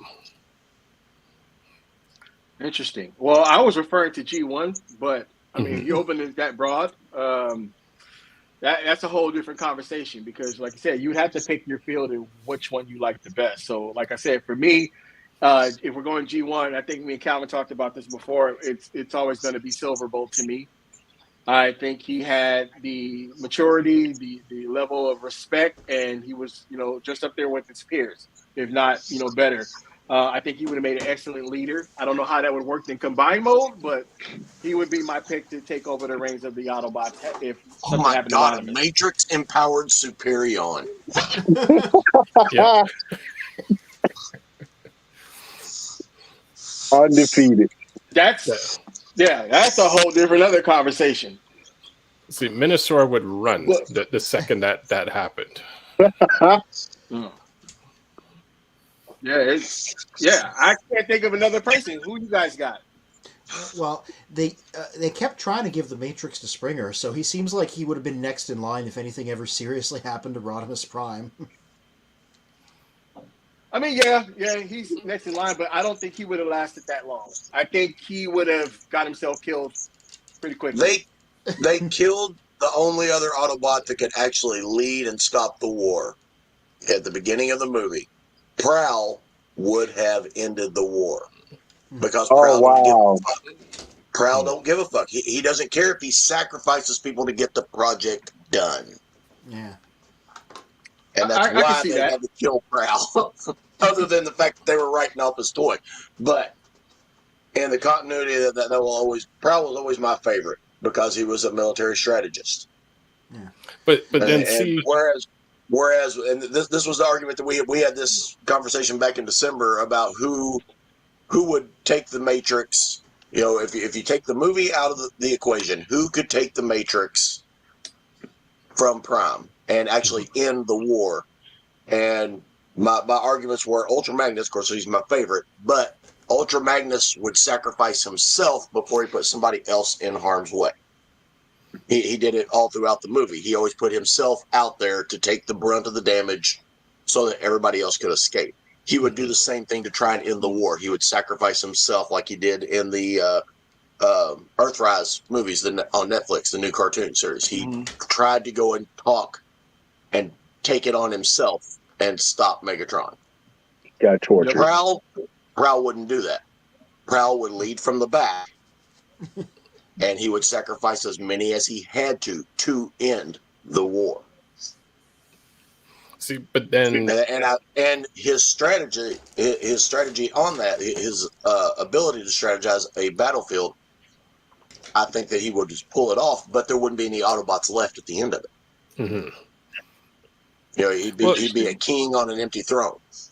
Well, I guess it goes to the question of, does the Matrix have its own? Is the Matrix its own sentient being in terms of, even if you gave the Matrix, say, the Prowler, Ultra Magnus, the Matrix knows that that's not the person who's going to possess it, so they can't use it. If you believe that it's Primus or Primus's will, it should be semi-sentient. Because I mean, there was that brief instance of it in one of the season 3 episodes. I believe in Call of the Primitives, where it made a reference of other matrices existing. Now, in the comics, isn't there also a dark matrix for the Decepticons? Yep. I've never read a single Transformers comic book because of how rural I am. We don't have comic book stores. It's interesting. I never even knew that Transformers was a comic until literally like 10 years ago. Yeah. Very late Marvel. Thunderwing managed to steal the Matrix, and it responded to him, and it became corrupted because it became corrupted by his evil. It became like a malignant entity. So there was basically a dark version of the Matrix for a while. And eventually Thunderwing was killed, but the Matrix possessed him and just turned it into its vessel. And, they had to stop it because it was causing problems. And this was, during the time period when Unicron was on his way to Cybertron. So they were just, stressing over getting it back in time to save the planet. That's interesting. I think I had this series in the cartoon. Scourge got it and was able to get power from it. Yeah, well, so poison. I'm quite certain that Scourge is not worthy, but he was still able to get power from it, even though it did damn near destroy him doing it. But you know what he got from it? Herpes. Space rust, the kind that don't walk off. I always kind of figured that because he was a creation of Unicron's, that's why it reacted so negatively with him. But why not Galvatron? He had it for a split second. That's true. He didn't try to use it, though. Galvatron's not a... Actually, I guess that's a loophole, because Galvatron isn't a creation from Unicron. Yep.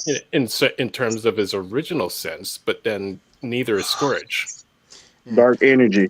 Yeah. Well, the difference has been Galvatron, Megatron was alive, and his personality inhabits his new body, whereas Scourge and Cyclonus and those guys were made out of dead bodies and basically given new sparks and identities. So they're a little bit more original. Right. Gotcha. Yep. I think had the series continued, and let's just say Optimus Prime died, and let's say Hot Rod gets killed too, I think the next leader then would have been Brainstorm. In the in the Marvel comics, Grimlock it took over, but it's worth noting that Marvel Grimlock is more intelligent than cartoon Yes. Grimlock. Like Yes. he has the caveman speak, but like he's still got like a keen military brain behind it. It's more of an affect than like a sign of low intelligence. Yeah, because I don't like what they did to him in season 3. You broke up the band, and now you got him serving cocktail wings. It was just a mess. Damn. They turned him into a Like, nanny. yeah, pretty much for Daniel. I didn't like that. Yeah. Here, And I Grimlock, you always got the thought same Grimlock- mentality. You watch the children. Keep the right? squishies from getting squished. Just crazy. So Stephen Like a Bach whole on bunch of YouTube, demotions. It says that if they had stuck to G1 characters, I feel Jazz would have been the Ultra Magnus like choice. Hound would have been like the Hot Rod like choice. And Toy Whip says, I remember seeing something that made Bumblebee have the Matrix, and it even showed him in his alt mode in an alt form similar to Rodimus. Yeah, that's because there was a real thing, like a camper that could attach to the VW Beetle. That's funny, Steven. I don't know. I don't know if Jazz would have gotten Stephen Brock, I agree 100%. Ulysses S. Grant. And then you can't give it to Skyfire because he's like the Troy Aikman of Transformers. He gets hit all the damn time. It's just like it's not happening with him. He's like, I'm not allowed to appear too much because of copyright, so I can't be the leader. Yeah, it was like it had shellfish in it or something. That was crazy. But it was a good story to tell. I liked what they did with that, and just how abusive Galvatron was because he was pissed when he found him. Oops. And there you go. Stephen Rock says if G1 got a divided matrix like Beast Wars 2 and the IDW 1.0, I think the Twin Bros Sideswipe and Sunstreaker could lead into interesting stories. Yeah. In the Beast Wars era, there were multiple like lesser matrices that existed. I got a couple figures that have them. Like Big Convoy has a matrix in his chest. It's not the matrix; it's just a matrix. Yeah, here it is. You can pop it out and hold it too. This little thing in Leo Prime's chest is supposed to be a Matrix. A matrix as well. Just like they're just Energon matrices. They're called, and they're just like lesser things. They power a guy up, but they're not like the big one.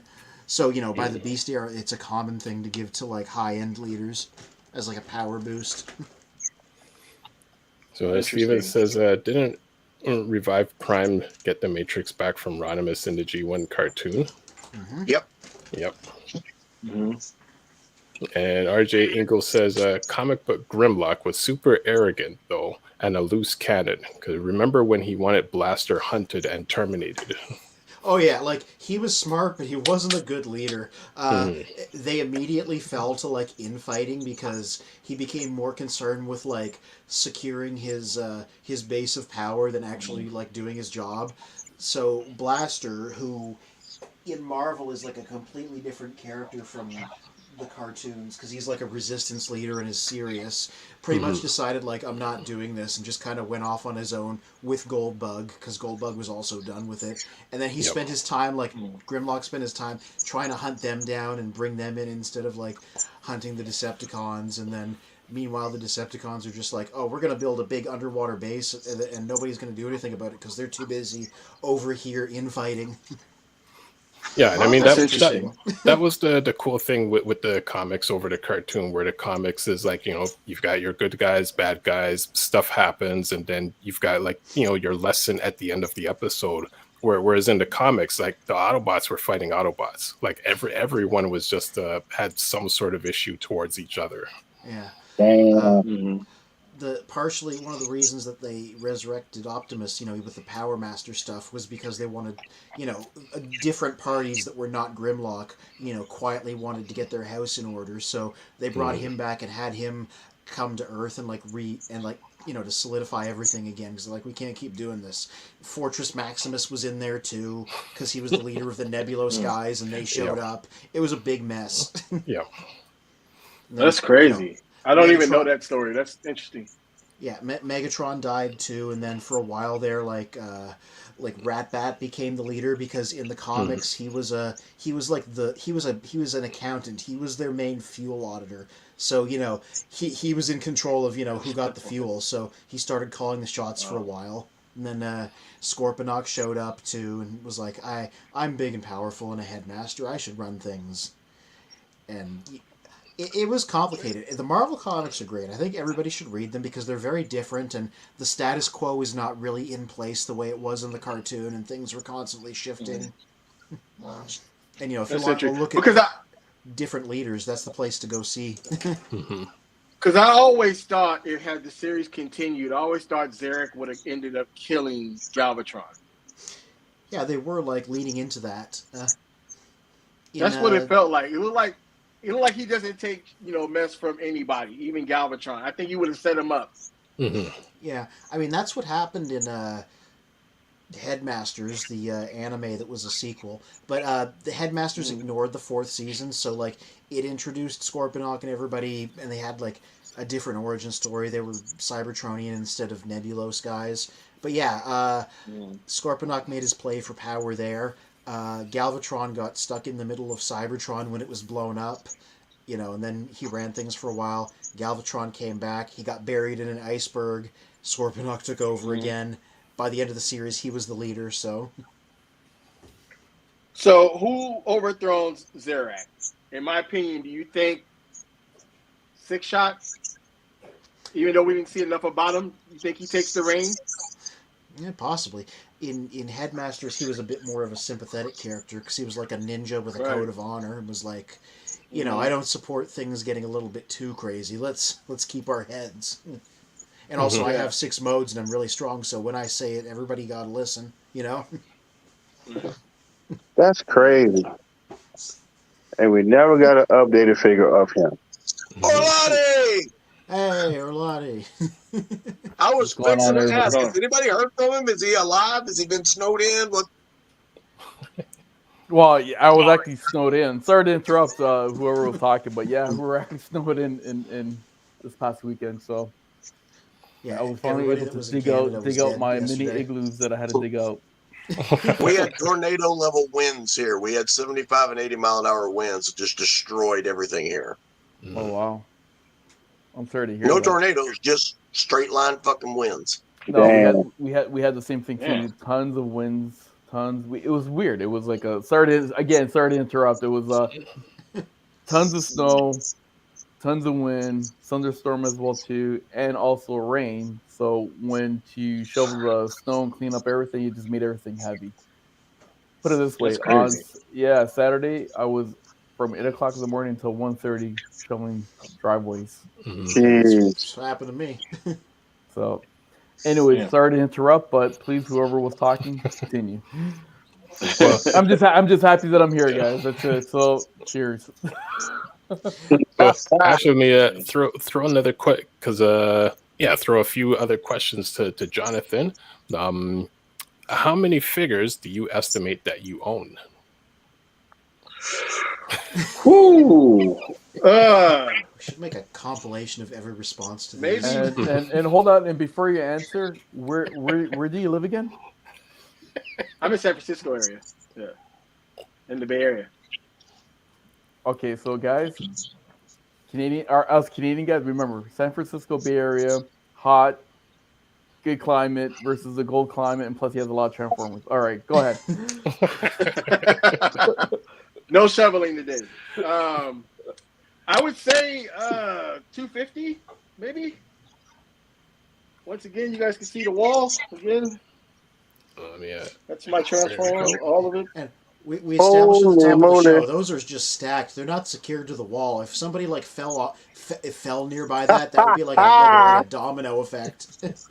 And mind you, I have 3 children that's running around here. Yeah. Hold on. Wait. Calvin, We got another box collector on our side. Thumbs up. There's the GI Joes. You gotta take them out. I have no place to put them. Okay, well, I do have a few more questions, but since we just touched on that, our number 10 question is boxed Did or we get an answer? unboxed? Did we get an answer? Yeah, What was your number? 250. 250. About 250. Okay. Yeah. So, 250. but I'm going to skip down to the number 10 question: boxed or unboxed? For me, it depends on. I mean, I know Transformers are supposed to be enjoyed, but if the value is super high on them, it's staying boxed. Sometimes I buy duplicates just to open them, but majority of my stuff is staying boxed. My man. Jonathan, this is your My man. You heard me say it earlier. Jonathan. I buy them in twos, sometimes threes. Yep. yes, Yep. Jonathan. One this to is- open. This is your Yeah, conscious it's speaking. boxed. Jonathan, this is your conscious speaking. Keep him in the box. It's boxed. Well, it's funny how his conscience is matching Orlotti's lip movements. I'll be eating popcorn right now. What are you talking about? and be like, Well, the way Bill, to- buy one or buy 2 to 3 Transformers. But I you know, have been doing that. Yeah. if you try I that got in 2 Bruce Senate Wayne's concepts over there. if you try that in Bruce Wayne's mind and try to convince him that he's crazy and say, Bruce, you're acting crazy and you must sell your company, he will know it's not his mind because he goes, in my head, I don't call myself Bruce. Oh, I like that. Look, Jonathan, what you got to do is you got to do what I did. You got to buy a new house. Yes. And you got to dedicate the 30 by 30 upstairs room to the 1,200 plus collection. I heard of somebody We're in a having 2 apartments, one for Transformers and one to live in. Wow. We're in a 4-bedroom apartment now, and I feel like we don't have enough room here. I mean, a house. And so I'm looking to get a whole ground floor, hopefully, where at least I have 1,200 square feet to really just turn it into what I expect it to be. But for now, this is what it is. Well, Okay. that Let me ask this question. Mhm. Do you rent or Yes, own? sir. Do you rent This or is own? rent. We're renting a What home. do you pay a month, roughly? I'll tell you exactly what I pay. It's $3,200. Jeez. For $3,200 a month, That's American people. you can live in a house 5 times the size of mine where I live at. Yep. I can't leave California. I love it here. It's my home. Come I grew on, up here. God. There's always Indiana, Florida. man. We just have tornadoes. Jonathan, I've Jonathan, looked at listen, Texas. Jonathan, be like the rest of all the other Californians that are doing the mass exodus to Texas. Don't think I don't know about thought that. Yeah, Some they of them have. come to I've been Nebraska. down there. Yeah. Yeah, but I'm in tech. I work my day job. I work in tech. So, yeah, everything is here. So You can I tell. got to be here. It's called remote. I work in IT. It's face to face. Yes, remote. So, yeah. Nah. Be you like gotta be there. Perceptor and work from, see how Perceptor works from Earth and you can do stuff in Cybertron. You can do the same thing here on Earth. Well, Perceptor is about 10 million times smarter than I am because I would have You're a never smart thought of guy, come on. anti-electrons. Listen, you're a smart guy. You're keeping your stuff in your box. Okay, so I trust you. Yeah. Jonathan, But hopefully one day I can get more space. Jonathan, I appreciate you joining us tonight. Guys, it's 9 o'clock, so it's time for me to sign out. 4 o'clock comes real early. I've got your app, mate. I'm going to check it out. If I see anything, I'll flag you in it. I think, guys, Please do. have a wonderful week. See you next Sunday. So, Thank you it was once good again, seeing Mr. you for Magnus. the few minutes that I was able to see you, man. I miss you. All right. Hopefully you get back on here with us. See you guys. Definitely. Take Oh, care. anytime, man. Please let me know. See ya. So RJ Okay, Eagle so- says Orlati is in the house. What's up, And RJ? Stephen Bach is asking Jonathan, are you ever worried about earthquakes? Not since '89. That was the biggest one I've ever been a part of. Yeah, but we get little tremors. I mean, yeah, they're just normal. It's kind of like how people in Chicago feel about gunshots. Like, it's just Tuesday. Damn. So, guys, I just got an announcement. I'm selling all my soon? Transformers to buy a puppy. Wow. No, I'm joking. Like that feels like you don't need to do one to do the other. What are we now? Transformers? What are children of puppies? Yeah. I mean, I didn't need to buy either of my cats. One of them came with my fiance, and the other one just walked out of the woods, and we were like, we have another cat now. Dang. You still have your Transformers. Wow. Yeah. Either way, I didn't. So you need have to... you have a squatter cat? Define a squatter cat. I like that. I like that. Traditionally, when if you find a vacant home, most people just sit in there, and it's damn near impossible to kick you out if somebody tries to retrieve the home. So Yeah. he just showed up and just said, "I'm living here." Well, no, it was more complicated than that. He came out of the woods while my friends were at the cottage, and they were like, "Hey, we found a kitten. Does anybody want this kitten?" And Jess was like, "We really need to get this kitten. Look at it." I was like, "Sweet, free kitten, free forest kitten." So you got Puss in Boots with Yeah, the eyes. big Yeah, time. gotcha. He knew what he was doing. That cat is not stupid. Mm-hmm. So a question is for everyone. Do you guys ever double up on figures, one open and one sealed, or both open to display both modes? Oh, I've Bill never would done definitely that. be. I know. I can answer luxury. that for Bill. Bill buys like 20 of the one figure, and then what's it called? He will have all of them in displays, but he will still keep one in the box, and he will do all like these action poses and everything, which looks freaking awesome. Okay, but then again, he has that. What's it called again? Spin, $5 a place. Yes. Oh yeah, the Amazon return store. Yeah. So like treasure hunt or whatever. Yeah, and good for him, honestly. Yeah. Me, because no, I can't afford the. we pay in Canadian dollars, obviously, in Transformers, so they cost just a tad more. So, I try to buy. For me, when I go buy a Transformer, yes, I usually just buy one. I don't buy one or two. I usually just buy the one. Do I keep it in the box? I usually keep it in the box. If I know if I'm gonna really keep this one, it's part of my personal collection, then I'll open it. Otherwise, I keep it in the box because in case in the future, if I do want to sell it, I'll get my value and then some, if you know what I mean. So it's a bit of an investment for me. Anybody else? Depends on kind the of the price. same deal. Go ahead, John. Sorry, Charlie. Go ahead. Charlie. Depends on. I was gonna say depends on the price of the figure. If I can get them fairly, like a lower price, and I'll grab a couple of them and usually leave them in the package or box, and then have another one to play with. Yeah, for me, it's just I just don't have the space. Oh, sorry, Cal. Go ahead. A little delay on my side. Oh boy. you know, for me, I like to buy two of myself, but I put one on here on my lovely display shelf, and the other one goes in the closet. That's how it works. That's just me. I don't know. Yep. But see, with Calvin, I know you revealed the kind of your reasoning behind being the box guy. So it's like I see you as the exception because there's a more personal connection to why you keep things in the box. Whereas like anyone else, I'm like, you're just keeping it in a box for the sake of. Yeah, but at the same time, though, see, I'm being clever right now because I'm waiting for the housing market to hit that bubble. When that bubble pop, I can get me a house and I'm straight. You know what I mean? That's why I said, because right now, I'm just waiting for this glorious house that I'm about to get down south.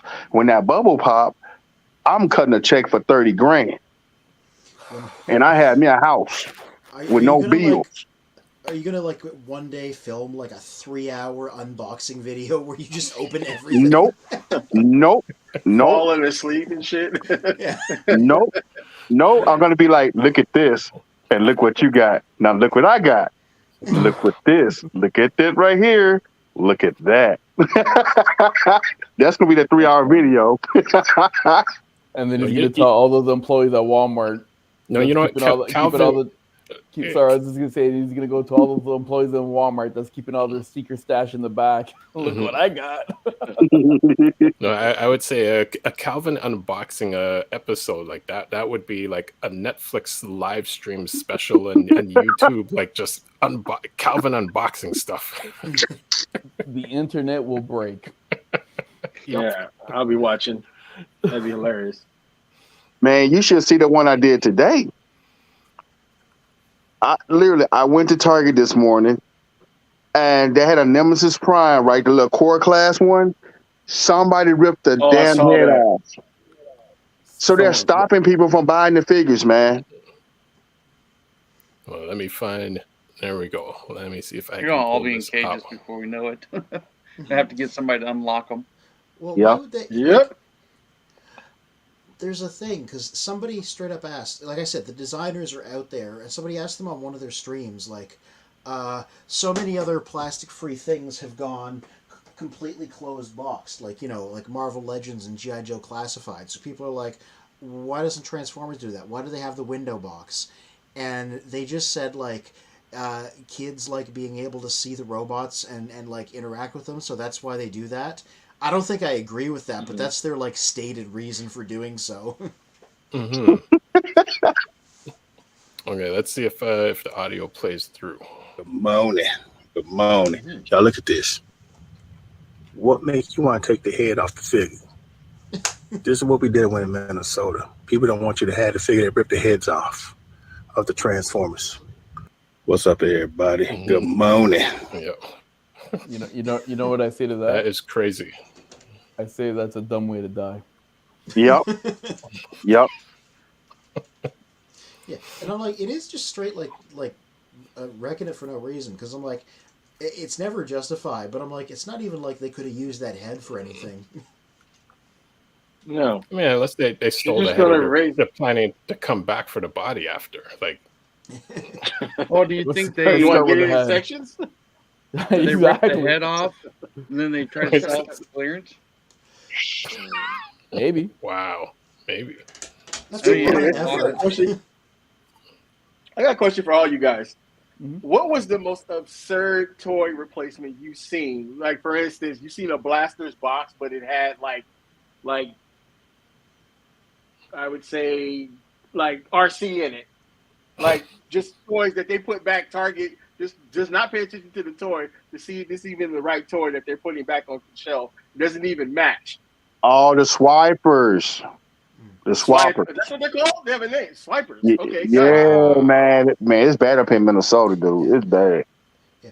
Weirdest swap I ever saw is very old. I think it was 2010, I think.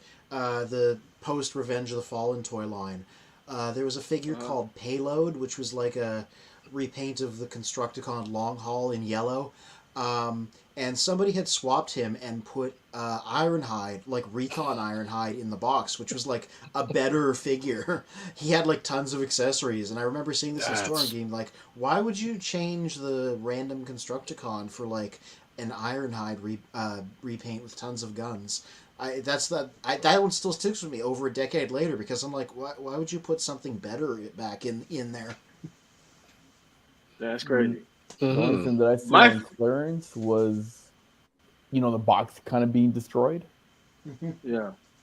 right? But it was on clearance. But everything was still in there, but the box was just destroyed, right? That's all. My favorite one is the Motu character from, I think his name is Mr. Robatu from M2. Yep. Yeah, they put him in a pipes box. Well, he is a robot. Wow. And I was walking by the aisle, and I happened to notice, it's like, what the hell is He-Man doing in pipes? And they had him right up on the peg for sale. Wow. Not even close. Surprised they even fit. Yeah. He threw his ass in there. It was taped back, and they just threw him up on the peg. And I was like, I had a good laugh with that one. I was just like, wow. Well, I have another question for Jonathan. So, Yes, sir. do you have any funny stories getting a certain character or toy? I'm sorry. Say that one more time. Do you have any funny stories getting a certain character or toy? Do I have any funny? Oh, I'm going to hell for this one.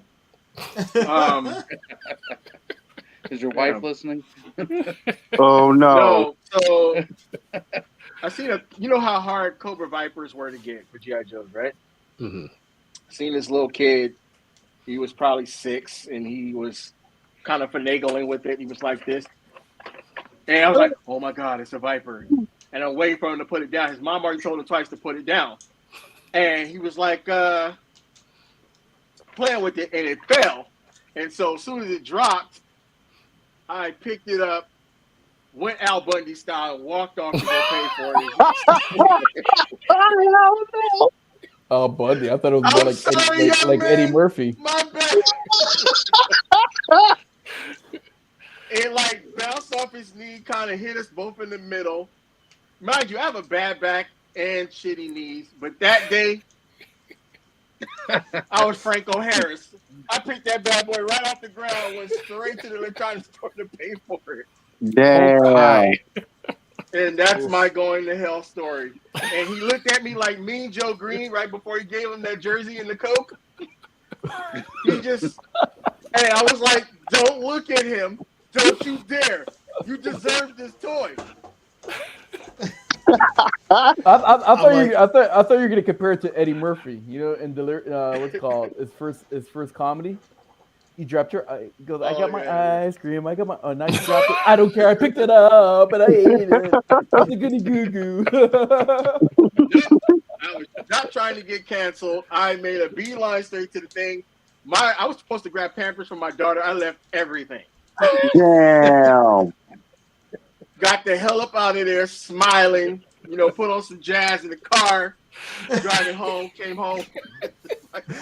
Just putting jazz on to be like, I'm an adult. I'm listening to jazz. I thought he was gonna put on Michael Jackson, great day. Smooth Criminal there. Did you put the seatbelt over the figure?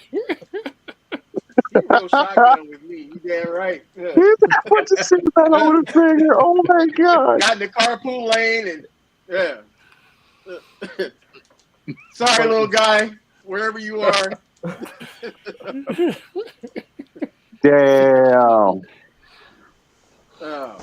Did you like jump over your hood too?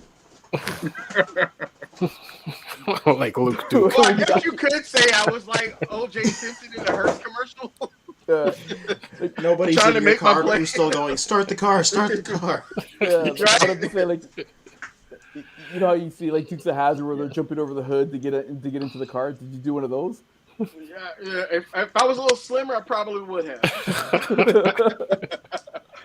But for weight purposes, I didn't want to get the hood. So, yeah, that was a day. And then my conscience kind of hit me as a smile. So I can't believe I finally got one. Sacrificed a child. You bastard. It's like what Al Bundy. Like, you brought up Al Bundy's name, right? And what are the famous words that everybody goes by with Al Bundy? It's only cheating if you get caught. Yeah. Right? Well, so did you get caught? No, so that's okay. No. Yeah. He just went back over to his mom, and I'm just like looking at him, and he just this death stare. He just staring at me as I'm paying. And the cashier wants to spark up a conversation. I'm like, hurry the fuck up. Don't even worry with the bag. I'm out. I'll take it, right? You wanted to just throw the money at him and just get out of there. I just wanted to grab his blood. Like, throw it down and be like, keep the change and then run. Yeah, right? And all of a sudden, he wants to be friendly. He's like, did you find everything? Everything? You need help finding anything? Yes, like, I found it right here. I gotta go. Yep. Like, I got this right here. Y'all can get on. And he just looked at me and just gave me that stare with the one tear like a casino closed. Mm-mm. You know, just yeah, it was bad. But I'm over it. Next Yep. question. Next question. What is it? Quickly to the comments. Bill said that he forgot to add that next week he may have a guest with him from Hawaii. It's one of his best mates who's coming in for a visit. So hopefully they both, they both can join in. Steven says, Bring some anyone more have sun. any pets that favor or dislike certain Transformers? My prior Russian blue of 2 years liked Megs and Megatron, but scared of Prime and B. My current cat likes White Medics. White Medics, Ratchet, Minerva, Cybertron, Red Alert, and Decepticons, Sword Wheelers, and Bludgeon and Bitswing. I will say, my cat's very polite with my Transformers. She will walk over the shelf and like really delicately step around all of them and not knock things over. So I do appreciate that. Steven, can we ask your cat how does it feel about Minnesota's trailer? Just curious what he thought. That's a specific question. Well, I can tell you right now, my cat doesn't give a shit. To be honest with you, as long as you feed her, she's good. And my dog, I have a little Chihuahua there. Yeah, don't give a shit either too. So, I hope. Sorry, Steve. Well, RJ Eagle has a statement to the earlier story where he says, from my experience, I see figure swapping more with Marvel Legends than Transformers, like a Star Wars figure replacement and an ML figure or an older figure version of an ML figure. What do you guys think? It seems like, I mean, that'd be easier because they're all roughly the same dimensions. So, No. Yeah. I suppose Pipes was pretty hard to get in my area. Yeah. Sorry, who? Pipes. Oh, okay.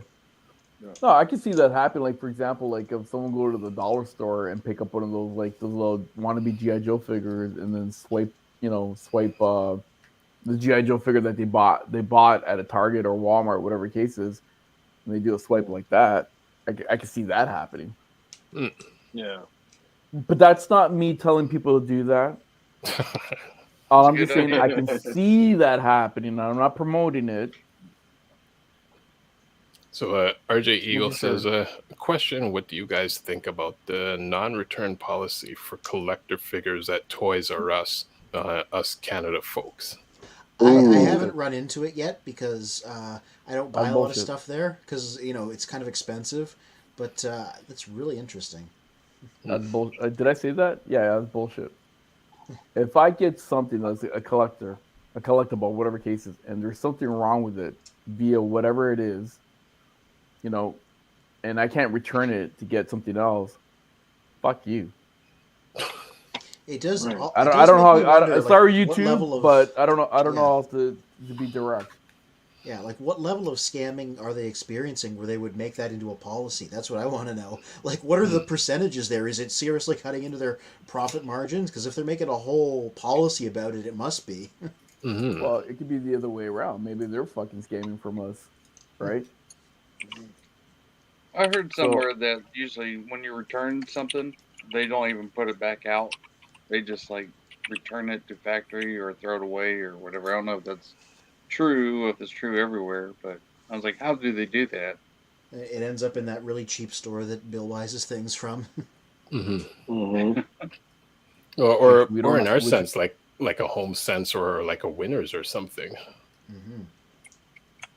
Yeah, I wish we had a $5 store, whatever it's called. Yeah. All right, so another question for Jonathan. Do you own any figures where you dislike the character but still needed the figure to complete a line? Warpath. Damn. Hold on. Which Warpath are you talking about? I have which one do I have? I have an Earthrise, I believe. The last one that came out. Sorry? The War for Cybertron, right? War for Cybertron, yeah. I've never been a fan of Warpath. His voice annoys me. I just want to punch him in the ribs. Damn. Yeah, I was very saddened that he was still alive after the movie. There he is. The But man, the myth, yeah, the he legend. just never he's just never been my favorite. But I only got him because he's part of the collection. You got to have him. That's not a bad figure if you think about from the 1984 figure. He reminds me of Hacksaw Jim Duggan for some reason. I don't know why. Ho! Wham bam! Zowie! Wowie! Oh, that Suddenly I see a Stop it. comparison. Mm-hmm. Look, Spin just transformed into Jazz. I'm still here. So another question for Jonathan. What is a holy grail figure that has slipped your hands that you would love to get? I would say probably Megatron G1. I would love to own one of those. I refuse to buy him as a tank. I can't do it. Every time I see him as a tank, it just hurts my feelings. He's always going to be a P. Walter to me. So if I can get a G1 Megatron, 1984, decent price and a good box, I would be very happy. Well, guess I'm gonna say what? I feel the same way about Megatron being the tank as well. Guess I what? mean, I get it, kids. What's that? I found one at my comic book store, and they want $300. I said, no, you're not getting $300. I will give you $150. I think So- that is the going rate. Let me check. $300 to $500? That is ridiculous. I've seen them more at almost 1,000 to 1,200, depending on the box. Are we talking? We're talking Now about the- U.S. money here, right? Yep. Yeah. Yeah, Oof. that's like $1 million in Canadian. Mm-hmm. But do I trust China on eBay for $89? Hell no, because you know that's a knockoff. That's definitely a bootleg. Yeah, Yeah. that's mega copy. That's mega. Yeah, I got them His for duplicate. about an average of $438. Wow. Based off what? Oh, it actually went down. About $30, so about $412. So I can bargain with the dude at the comic book store. I'll probably give him $200 then. Well, how's the box? The box Oh, is my pretty God. good. Is Are you it that serious? good? That's what I. Oh, need. that's a Japanese That guy. one. That's a reissue, eh? I'll take it. That's hot and it's clean. I love the look of that one. That's Yeah. something that I need. I don't have that. Yeah, I think that's the encore version. That's I okay. think. I'll take it. I got the knockoff version. It looks like the You got an same. original one too? Yeah, it looked just like that. Oh, that's clean. Hold on, Mike, blow. Sorry, blow up that's Charlie. right. Oh, well, not literally blow him up, but you know what I mean. Yep, the exact same one. I got the exact same one. I only paid $99 for mine. Can Where you do you even guys send me find that some one? of this stuff, man? Seriously. Yeah, that's clean. Yeah, I need that one. Can you support your There's a- Transformer family in Canada? Like, seriously, like I have that one. I can't believe it. 99, but they have the other one though. It's the MP version, the masterpiece version. 36, right? Yep. Yeah, I'm too what I late to the want. party. I'm hoping Fan Toys does one at some point, so I'll probably end up getting that one. But I would like one to scale. I don't get the big deal. I understand kids will think it's a gun and people might get mistaken and get hurt. But a tank is way worse than a goddamn gun to me. Mm-hmm. There we go. There you hey, go. wham bam. Wham bam. There you go. Oh, nice. Yep.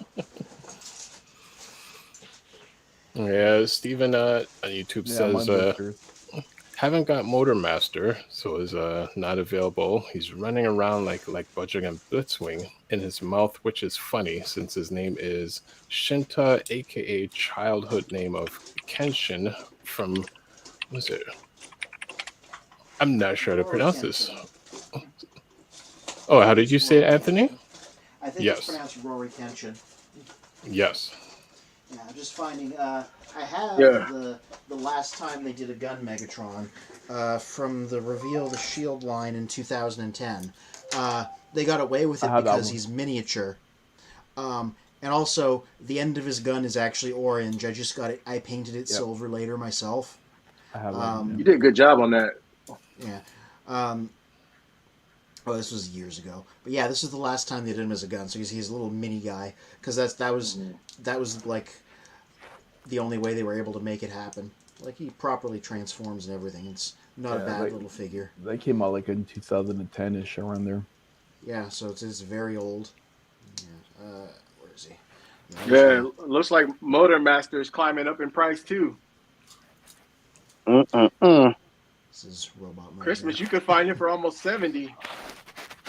We should do like a Transformer website that does like stock pricing, but like figure pricing.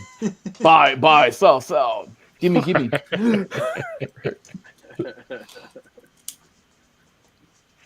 Yeah, that was acting crazy over here with that Motor Mouse. So we didn't even see him at the Target. When I did seen it, I went back to go look.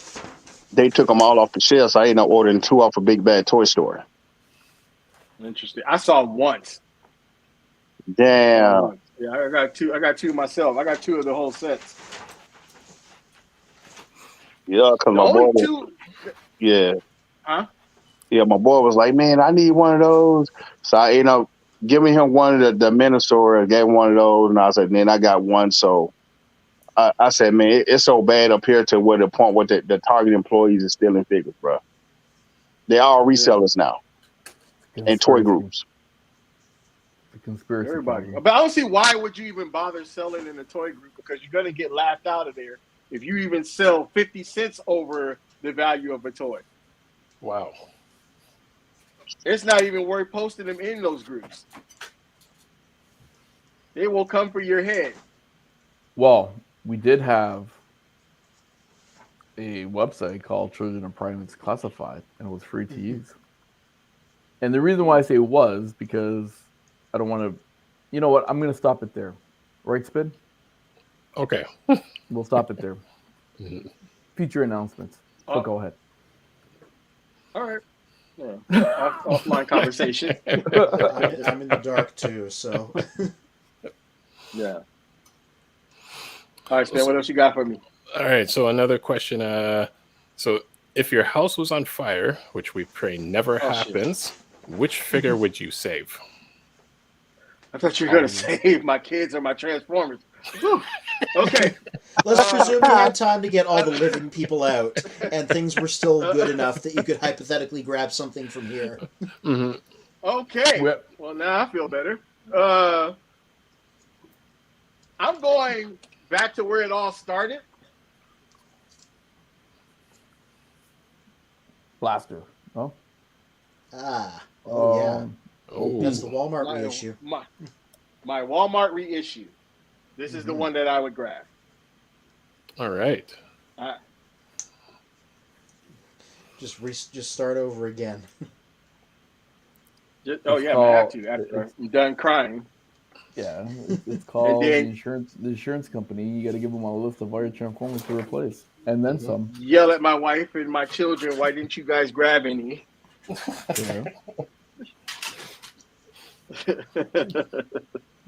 I would. I'd be naming every single Transformers I have, man. If my house went on fire and I wasn't able to save any. I don't know what I would. I probably would grab my Metroplex, because that was hard to get, and that my SDCC Port Max. Charlie, your mic's muted. I'd say the HasLab Unicron that I never bought. Dang. See, Charlie heard what I was I hope you saying. get out of the house with it, in in one piece. Wait for me. Yeah, that thing's heavy. Well, it is the size of a child, isn't it? It is. Yeah. How's that thing I'm not performing? Jonathan, if you saw. RJ. That's Anthony RJ.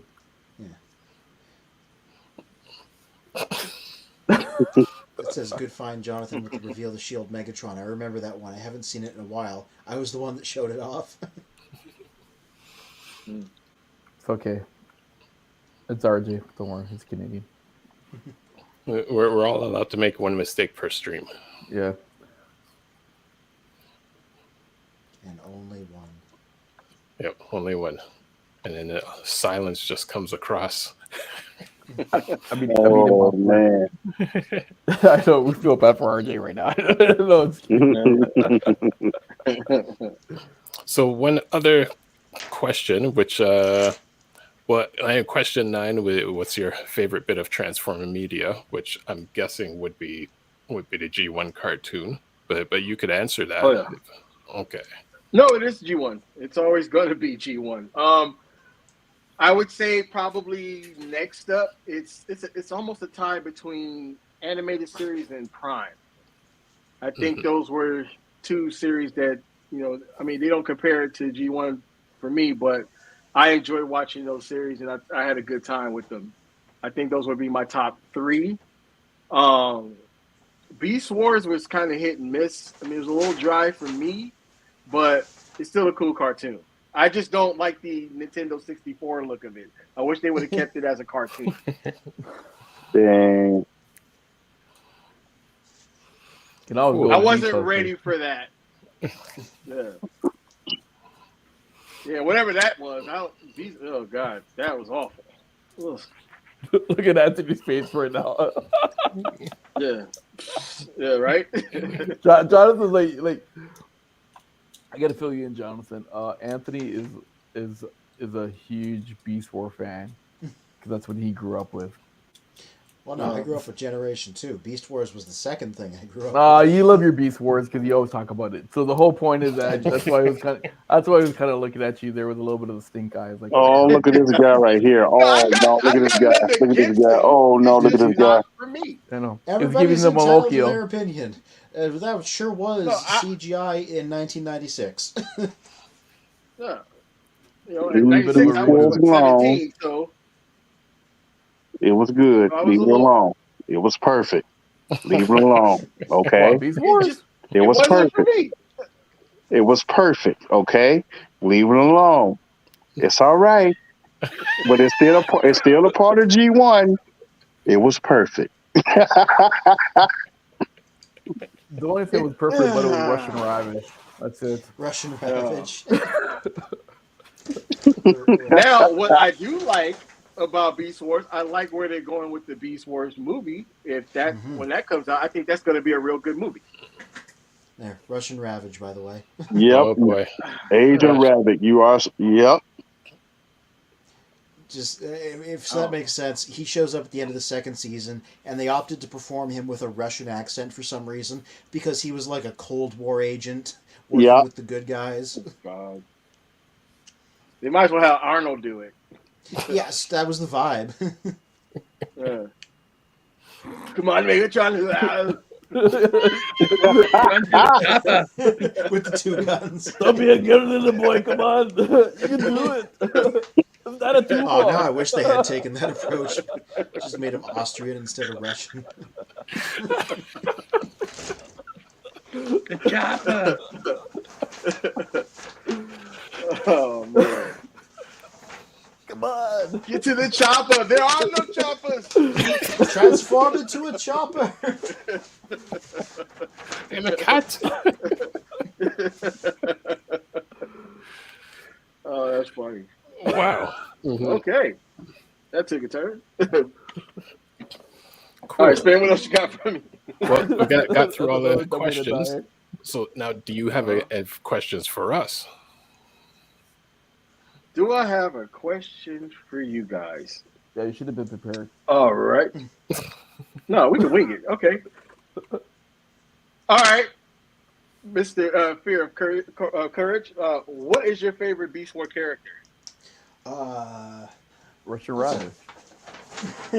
Well, Russian Ravage is pretty special to me. I didn't have a favorite for a long time, but Jess's favorite sort of made me realize I really liked it too. Big fan of Rat Trap, the rat from New York who is incredibly good at survival, really doesn't want to be there, always thinks they're all going to die. Rocket Raccoon from the Guardians of the Galaxy movies is very much cut from the same cloth as him, so if you know him, you know this character. I consider it a big loss that he's not in the new movie, even though they got a bunch of the other characters. And I showed off his little flip changer earlier as an example of why the originals were really good. I don't know where it went now, but you saw it earlier. The little one-step guy. That was his 96 toy. Yeah, how many do you have? 3? Of Rat Trap? Yeah. Oh, this is his new Kingdom guy. The other one that I have is the Walmart reissue of his original. It's That actually looked better than I thought. You should ask him how many hot rods he has. A little too many. That's my other favorite. So. Okay, that's dope. Charlie, this question's for you, Charlie. Who is your top 5 Transformers of all time, regardless of series? I like Jazz, Ironhide. I like Blue Streak and Hound, and I'd say Jetfire. I think is that 4? Top 5? No. Yeah, it was 4. 4, and then on Optimus Prime. So he's probably number 1. That's a gimme almost. Yeah. Cal, what's the figure you desperately need but you're refusing to pay overpriced for, and you're just like, hell with it, I don't need it? The Megatron. Yeah, Megatron gun mode. Yes, indeed, my friend. The KO, the masterpiece version. That's what I want, and this is complete bullshit that we got to go through these hurdles to get this figure when they can just reissue it to us. They're cowards. Yeah. Come on, do it. But tell us how the IT really version's feel. pretty good. Right. Is it? Yeah, that's one I got. Sven, this question is for you. Okay. Who is a character that you can most see yourself in as personality-wise, regardless of series?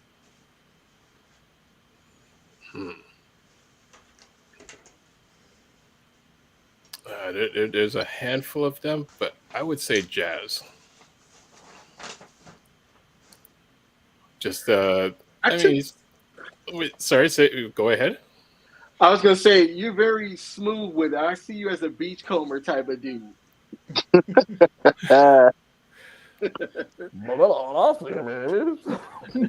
Oh dear.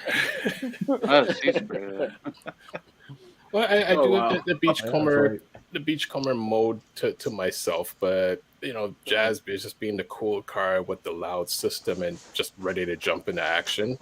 I kind of connect with him more. Says the GJ. Interesting. Oh. Yep. Finally made it. Got one for you. Shockwave. Choose 4 other family members to go along with yourself that would form the perfect combiner. Hold on. Wait a minute. My own family, or are you talking about this Transformers? Your family. My family? Based on personality. Who would play each? Pick your favorite combiner, and then pair them with one robot. Like, for instance, you could be Onslaught. Who would your aunt be? Based on personalities. That's a question. I know. I was going to say Voltron. I was going to say Voltron, but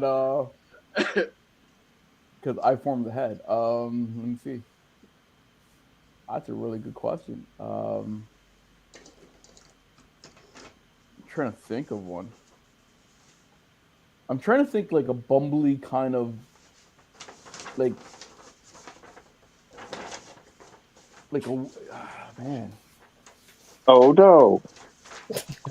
I'm stumped. No, I'm trying to think of like a funny combiner, like like a bunch of goofy combiners. But if I had to do anything, it'd probably be more like Bruticus, I guess. Uh-huh. Right? My wife will be Swindle. Did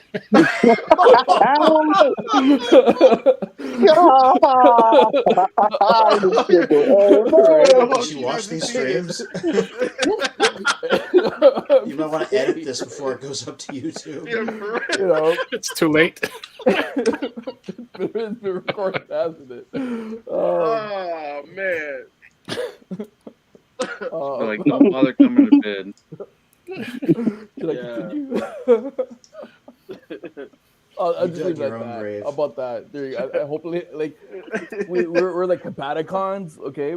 And you know, because we're constantly always like bickering with each other, kind of thing. So I will look at that, and like I said, one of the characters, my wife will be Swindle, and I think my son will probably be Blast Off. For real. Yeah, he's always in space. Wow. Been into further notice. You know, I thinking of what else. Oh, that made my head hurt. Oh. You know what? I'm gonna stop there. Right? 'Cause, you know, this is actually being recorded. Yeah. So I'll let the audience fill in the rest of the blank who I am, and then my daughter, and then my cat and my dog. Oh man, that was pretty funny. There you go. Anybody else care to answer that question? Oh, I need to think on that. Yeah, there's only 4 people here. There's me, Jess, and my 2 cats. So it's really just like, what are their personalities? But it's always Shockwave for me. All my answers when it comes to Transformers, just to let you know, Shockwave. Yeah. That's it. It's just logical. That's hilarious. Oh, that was a good one. I want to sleep in my bed tonight. Yeah. Plead the 5th. Yeah. Why do you think I'm drinking? Yeah. Yeah, amen to that. Because you are a classy gentleman who enjoys fine liqueur. Yes, I do. Oh, lucky you. Adult beverages. So it is 10:40 our time, so in Eastern time. So we're gonna end in about 20 minutes. So before that, I want to say, Jonathan, do you have any more questions that you want to ask the rest of us that we're willing to answer? Sure. Hold on, wait. Are you telling me I didn't answer those questions? I think it was Shush. Brutus, like honest. It was funny because I knew you was gonna give me the best response to this question. Oh man. What's a toy everybody's looking forward to, regardless of Transformers? Could be any line. Is there something on the roadmap that's coming, or rumors that you guys are expecting to see? Cal, what's up? Shattered glass. Grimlock. Yes. Finally, I knew that was coming. I said it a couple years ago. We getting Shattered glass Dinobots. Ooh, You think they're going to do all of them? Yeah, they're going to have to. You know why? Because it's going to be a cash grab. Yeah. Mm-hmm. Well, that and the molds are already there, so might as well. Yeah. I agree. Mine. I've said this many times before in other shows, and they finally did it, and I'm still waiting to pick it up. Is Tarn. Yeah, I don't have him yet either. What? I got him. Calvin, we're in Canada. We don't have Crasher yet. So what's going on? What? He's shelf warming here. Ooh, are you serious? I've in seen California. Like 12 of those things. Like, no Shelf offense, he's in warming, California. I think you two need to What's the message other each one other that was after hard the to show find? and set something up. Drag Script, the black one. Black one, he's there too. He's there as much as Lady J. So what about that shuttle? Shuttle, no. Galaxy Shuttle. I've seen him twice. Oh, the shuttle? Never seen the shuttle, but Cosmo saw him twice, and that's it. Oh Yeah, no, we have him seen- here in Walmart. Yeah, I I've seen need the shuttle a Crasher. few times. That's all I need is Crasher. That's all I need. I can get that for you. Hey. I got you. So, Yeah, I got him right up there. Huh. what's the price? Retail. $24 or $55,000. It's depends on what my app. No, I'm just playing. No, it's it's retail, brother. $50 to ship it. Oh, What those crispy eBay prices. What about us Canadians? Come on, I couldn't man? do Like, that. I couldn't do that to you. I Well, I can shipped to send my you- man in New Zealand, so What? No, you know that the true eBay prices where it's like $15 for the item, but like $600 for shipping. Yep. Well, like hey, listen, I got this one's going to Me? New Zealand. I'm just waiting to find hot rods so I can ship them off to a buddy of mine who live out there. He's Yeah, kind enough to get my wife's I Starbucks can't cup. find These are now somebody. starting to shelf warm. I've seen Yep. these all over the place. Wow. I Yeah. haven't seen that at all. Yeah. I got him when it first I came out. already got the G1 one, the Walmart reissue. Wow. I got maple syrup. But I'm definitely If gonna you get guys that anybody Thundercracker. want maple syrup? We'll trade for Transformers. I think I'll pass. You don't know what you're missing, buddy. He said maple syrup. Oh, that's hilarious. Oh man. Well, So, Sheila man, says, I saw a crash in one of the Walmarts here in Victoria a few months ago. Was out in British Columbia? Yeah, he's super shelf warming. I think he's about to go on clearance soon. And it also says Steven says I like to get the G2 Blue Grimlock. Please. I love me some G2 repaints. They've never done that officially. Some third-party guys have done that, but not since the 90s has there been a blue G2 Grimlock. Wow. I seen it Somebody here. wants- Oh, go ahead. Oh, I was going to say, if somebody wants me to pick up one of these for them, I got two of them at my Walmart, so. Yeah, we have a bunch of them. Yeah. I got mine. I'm looking forward to finding a Tarn of my own, and I'm looking forward to finishing that. Well, starting because I don't have any of them yet. Some of them are on the way. The mini Dinobot combiner. Because I've never. Had I think those are going to shelf warm too. Yeah. I've seen one already. I'll tell you right now, guys, and I'm being like, all sincere and everything, and Anthony Spink will back me up on this, is that here in Toronto, let's just say, right, we don't get that many figures there's not a lot of pickings, and they're like old figures as well too. Like I've seen Scourge, I've seen that Galaxy one, I've seen. What else did I see? Record and what else? There's one more that I've seen. Gotta go to GameStop. They're pretty good about getting new stuff, but the Yeah. good one near my house is closed. So. Oh no way! Yeah, but like even Toys R Us, they're like they still have Ghostbuster, the Ghostbuster vehicle there, right? Wow. And Back to the Future, right? And of course, let's not forget Bumblebee. Right, but otherwise we don't have those kind of pickies like what you guys have, and so that's why I joke around and say, hey, don't forget about us, man. If you guys need to send anything, send it our way. Like I said, I got maple syrup. Man, y'all got more stuff. I don't get that at all. Sorry, Man, y'all got more stuff than we got, because apparently here in Minnesota, I haven't even seen Crasher. I haven't even seen half of the figures here, and when they do come in. You get, like I say, I'm catching employees, bro, taking stuff, posting it online, selling it. Oh, it's terrible.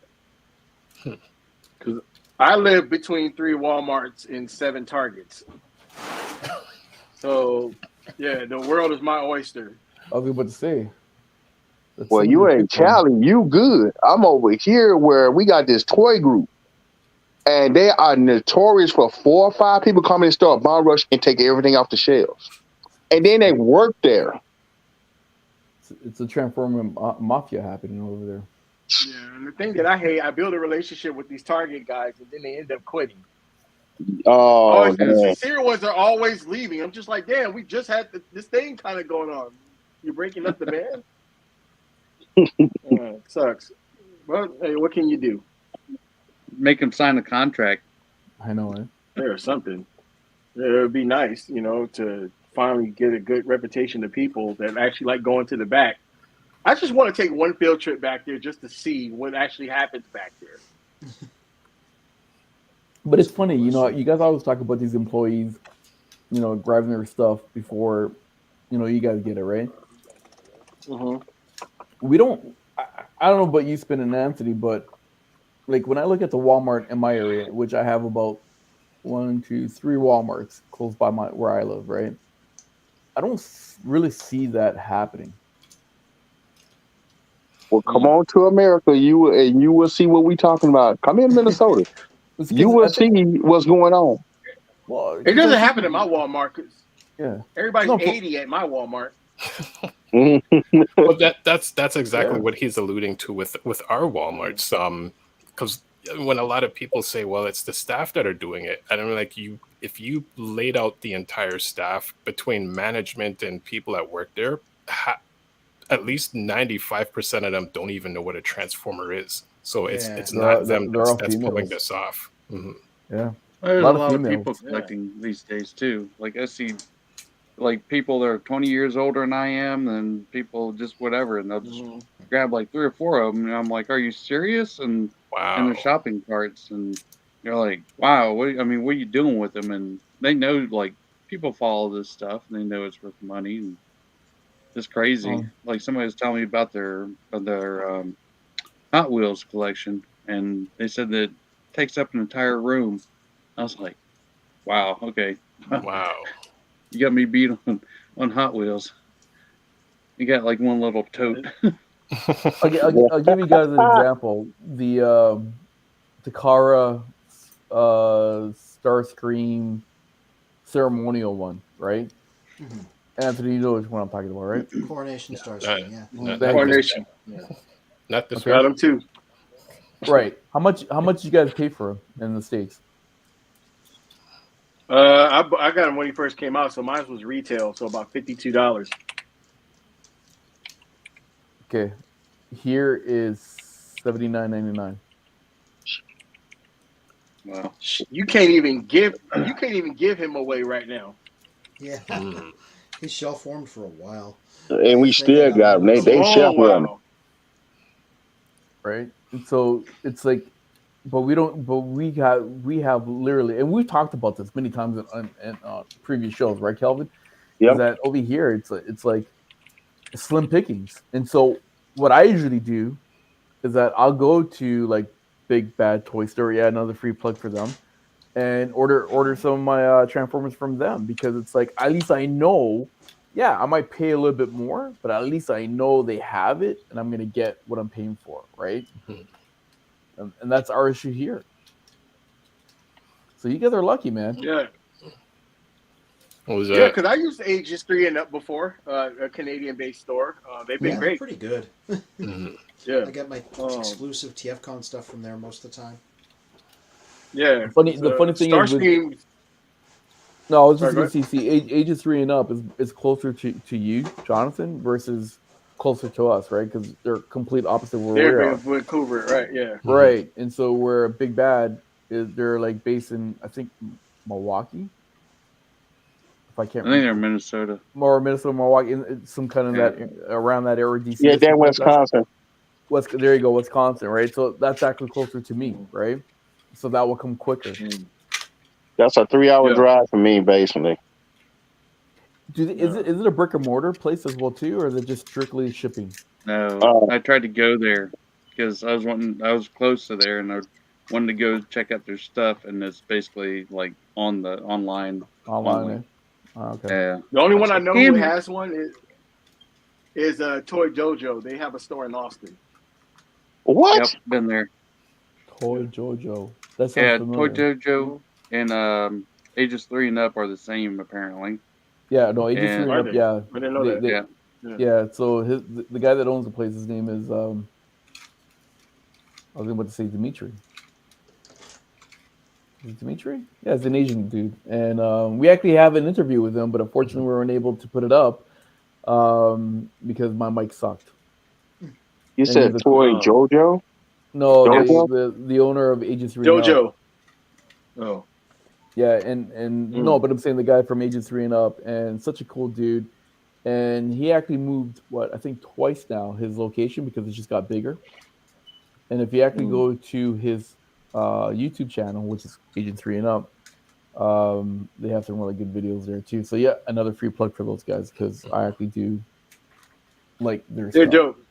Yeah, they are. Yeah, especially with the shipping. I mean, it came super quick. You know, international rules, things get flagged or whatever. Yep. I had no problem. It felt like it came from the States. There you go. Take Cool. for Life actually had an interview with both the, I guess, both the store owners or whatever. I guess at the same time.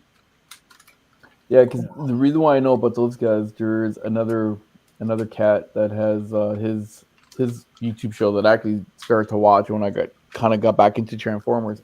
His name is Alex Yu, and he does Raging Nation, and his Yeah. shows were actually all about Transformer movies, right? And the reviews, not just only reviews, but like all the news and updates and leading up to he called it, the road to whatever Transformer it is, right? Movie coming out.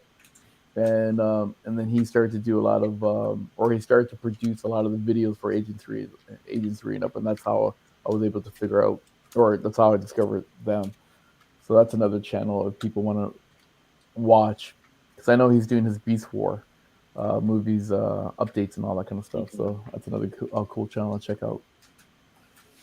Nice. Cool. So We'll look out for that.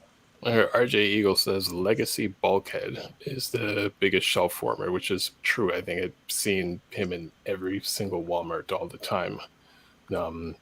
Shiba Kobe says there's a 7 Studio Series 86 sweeps shelf forming at my local Walmart for months and months. Oh. I haven't seen any of those in a while, even Bulkhead. I haven't seen Bulkhead in my neck of the woods, but I've seen what's called the 86 Scourge or Sweep, whatever you want to call it. I don't even see him either.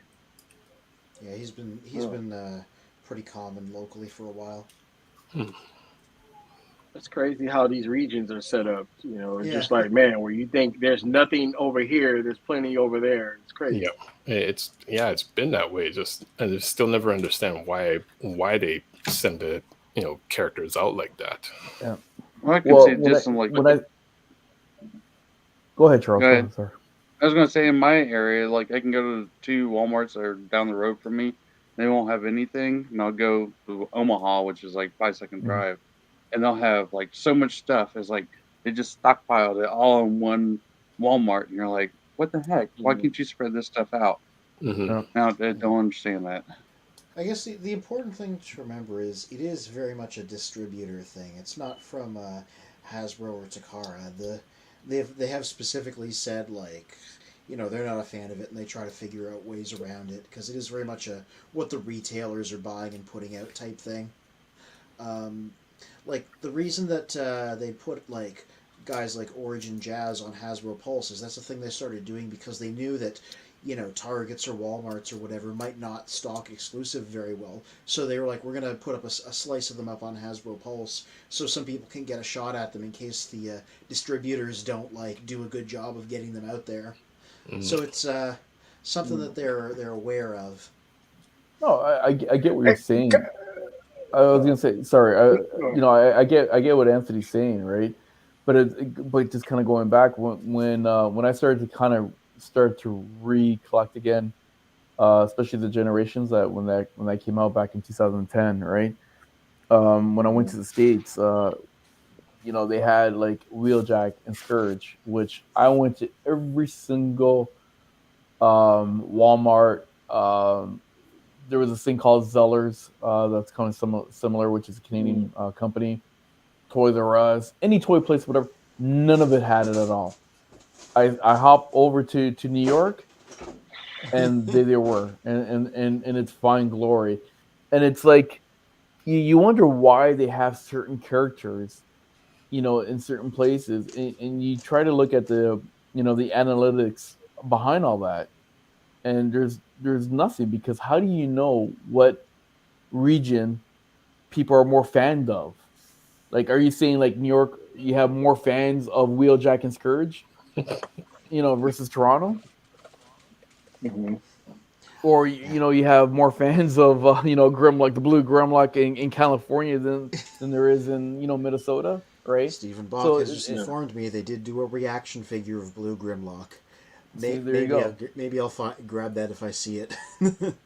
Right? Well, there's a So Super that- 7 store in my area. I can get it for you. Ooh. See, The one that I And- really want from them is their big Unicron figure they did with the prototype design. That would fit perfect on my movie shelf. right, but just to finish off what I'm saying is like, how do these distributors know that? And that's all I gotta say. So I just wish, you know. They Go ahead. know because when I had my own toy store, and I won't say the names, but this distributor was also getting their stuff out to other major retailers, and I was asking where am I at on the list. Well, they said we have a big bulk of the Ark. Somebody ordered 2,600 of those Arks, so they went to that big retailer first, and I only ordered 6, so you knew who was getting theirs first. The big order. So that 2,600 for the whole United States, that should be plenty enough for everybody to get one. At least who cares to want it? Because I had no problem getting that Ark. He was there, and in my store. Even though I got him super late, I was still able to move them. But they know. Interesting. I'm gonna take your word for it. Don't get me wrong, right? But it's just it's not like a. So a lot of these analytics that are happening now, for example, when you get this company coming into a store, they know, for example, like a clothing store, let's just say, right? They know every Tuesday at 4 p.m. that only blue suits are going to be sold. So you're going to tell your salespeople, don't worry about the red and brown suits, whatever. Just sell the blue because that's the popular thing to sell, right? Okay. How do they know that when it comes to jazz or it comes to rec guard or it comes to whatever, to put them in certain areas? Some kind of Because as a collector, I just want to as a collector, you want to collect them all, don't you? Right. Here's the thing where I find that's messing up these orders is the way they're packaging these things, because you have to buy them by case. Like for instance, with the Cosmo case, only one Cosmo came in a case of 8. You got 2 crankshafts and then whatever else was in that thing. I forgot what else was in there. But yeah, the way they're shipping this stuff out also creates the thing to where there's a supply and demand it's missing from each location because you don't know what you're getting. It's almost like having chase figures in Transformers now without being called chase, because Cosmos is a chase figure. You can't find it anywhere due to the lack of what they put in those boxes. Because I opened the fresh box of the Velocitron 500, and I literally saw it myself. There was 1 Cosmos in that box. Yeah. Wow. Well, he's right up there, my Cosmos. And knocked over some kid. No, this was kid free this time. Oh. Yeah, I saw Velocitron in the box, and I was like, Yeah, I've done this before. So that's kind of, being on that side of just being a seller, owning my own online store and all of that stuff. You think it's kind of Target's fault and it's maybe Hasbro's fault, but it's kind of a little bit of both because of who is putting these specific cases together. Why are they doing it this way? Right. Like Borgia figures or leader class figures come in 2 in a box. Yep. So you kind of know what you're getting there, but depending on 2 leader classes come at the same time, then it's 1 of each. See, I can understand, like, for example, like, obviously I'm going to use hockey, right? So, you have hockey cards, right? Like with Upper Deck, and you want to put, a little less, Connor McDavid or Austin Matthews because, these guys are like the next superstars, right? So it would drive up, the price later on. I get that, right? As a collectible. But with Transformers, are they trying to use that similar formula, I guess? I don't know. But it just drives me nuts. Well, like you want to complete your collection, right? Of course, but if you look at it from that standpoint, the last time Cosmos was released was probably 2015, and if you look at his secondary market price for that uglier version of him, was he Powers of the Primes or Combiner Wars? Can't remember what he was in, but you're looking at almost $60 to $70. So it's almost in the same thing. They're kind of creating that buzz for Cosmos again to keep him at a high price. The same thing with Wind Charger. If you can even find him anywhere, because I haven't seen him less than $65. Wow. And that figure is over 6-7 years old. Yep. Calvin. So they're It's a aware. conspiracy, Somebody has Calvin. to be paying attention to the I have those paying figures. attention to the secondary market. Yeah. He knows. Well, I guess That's it's why the he's in his Transformer Old Spice Illuminatis. code. Yeah. What else?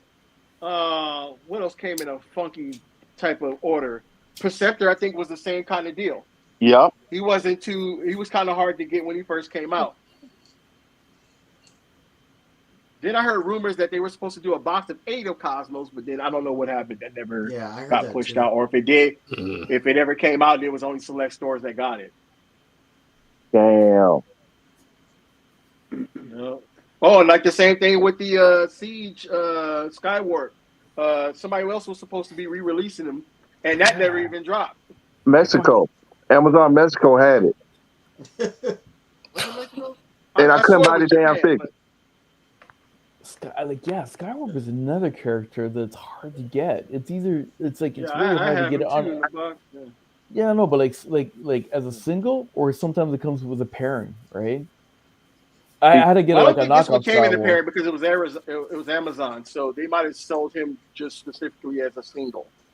Oh, In okay. that particular case, yeah. Yeah, because usually comes like I said, a single or sometimes pairing like with Ultra Magnus, right? Right. But it's just weird. I think the same thing for Thrust too. Thrust was 1 or 2 in the box. Oh Yeah. shit, we're supposed to take a shot. Yeah, the thrust. Yeah, we have the Thrust drinking game. Every time you say Thrust, we got to take a shot. But I finished drinking. Wait, I got a little bit left here. I won't. Okay. Yeah, I'm going on a month. I haven't had a drink. And it's killing me. Who else? I think that's it. Oh, and then you got to talk about the Walgreens crap that they were pulling.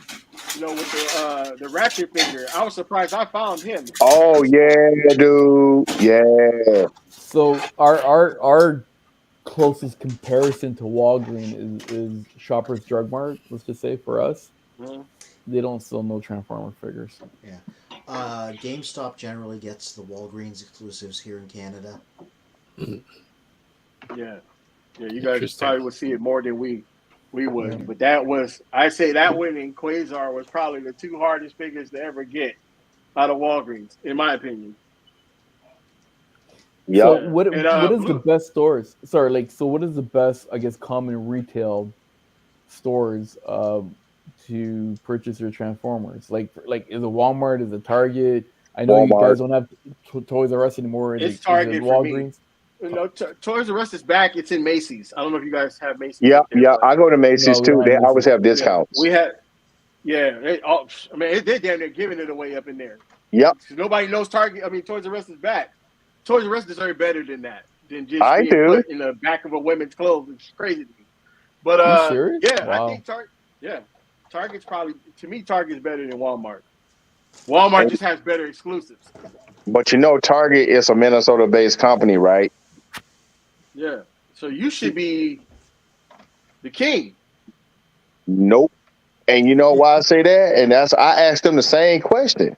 Like, how y'all get behind on figures and come to find out it's the people, bro. They don't put the stuff out when there's a due date for it. Like, you know the X-Men figures, right? Spyro and Jean Grey. Mm-hmm. They got them for online here only. Online when they should be stocked on the pegs. Yeah, they stopped putting the stuff out. They don't really do it anymore, especially the hot items, and they know what's hot. Yeah, that's why I build relationships. You know, I'll go over to a guy who I think is cool, and then I'll butter him up a little bit. Hey, what's your name? I need to write a review about your service the last time I came in here for you.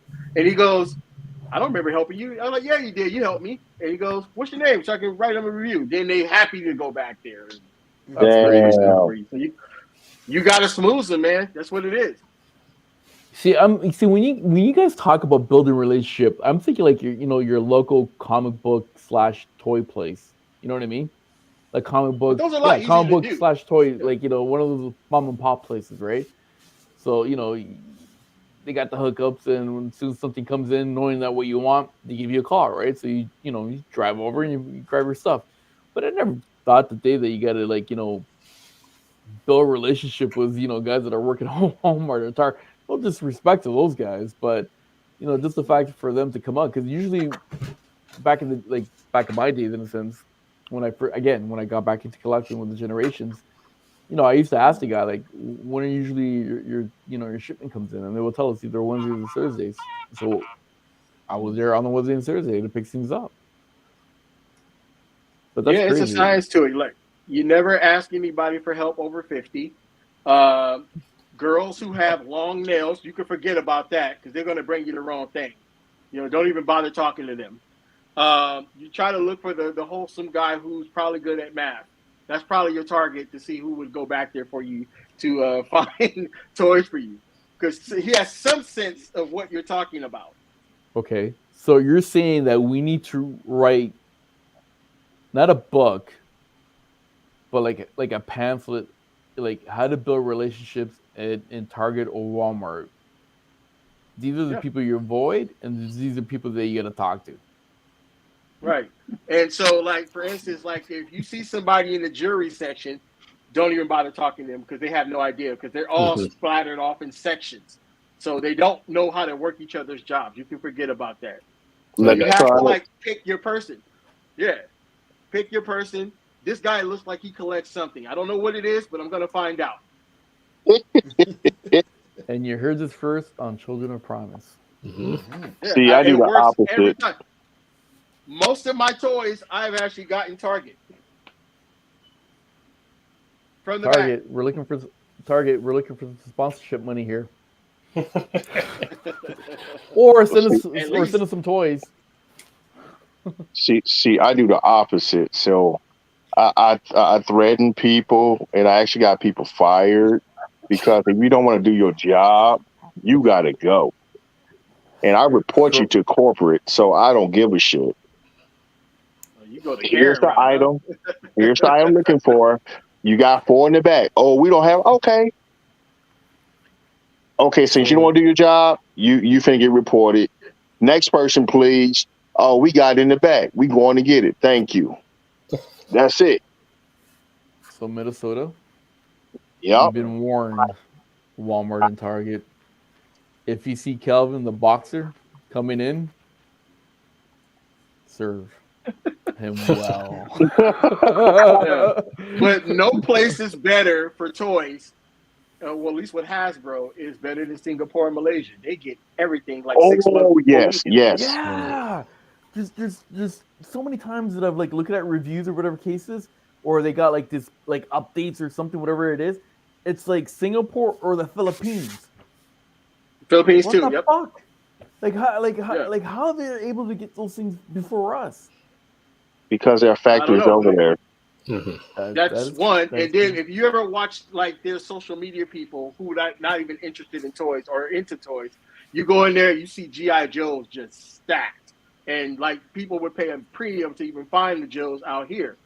And I'm just like, man, this dude just walked past all those Vipers. It had to be 20 on the shelf, which was probably about $2,500 worth of Joes, if you're on the scalper market, because that's what it would have cost if you had that many. So I'm just like, wow, does he not know what he had? But then again, they don't give a shit. That's not an American hero to them. That is true. And like over in Japan, the Toys R Us was ridiculous. It was just like from floor to ceiling, it just had stuff, and they were probably 1/3 the size of the stores in the States, but they had so much stuff that was ridiculous. Wow, it's crazy.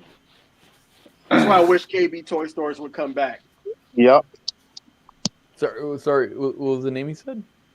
KB toy stores. There was a rival to Toys R Us back in the late 80s and early 90s, mid 90s. Yeah. For us was Grand and Toy. Yeah, it was Grand and Toy, right? Right, Spin? Yeah, but they seem more like an office. Well, now it became like an office supply, whatever. But before it used to be a Grand and Toy. Their main character was that panda. Okay. Yeah, it must have been way back. Yeah. Wouldn't surprise me if they were sister companies. You know how they have different names in different states. You know, could be called something else. Probably was the same thing. Amazing. Yep, the contracts. Cool. Yeah. So I'm we get surprised through by some more of the comments before we round up for the evening. Where RJ Eagle says they're going to re-release Ramjet and Dirge, so they'll probably re-release Cosmos. I heard And about he Dirge. I also, didn't hear about Ramjets. I heard. Yeah, they're doing all three of them. Oh, the two at least. and RJ Eagle asked that did you guys also find War for Cybertron Quintesson hard to find as well on the shelves? I had never seen them in shelves, but I have three of them. I got them from Big Bad. Got tired of Yeah, no, waiting. I saw him. Yeah, you know what? That's where I got.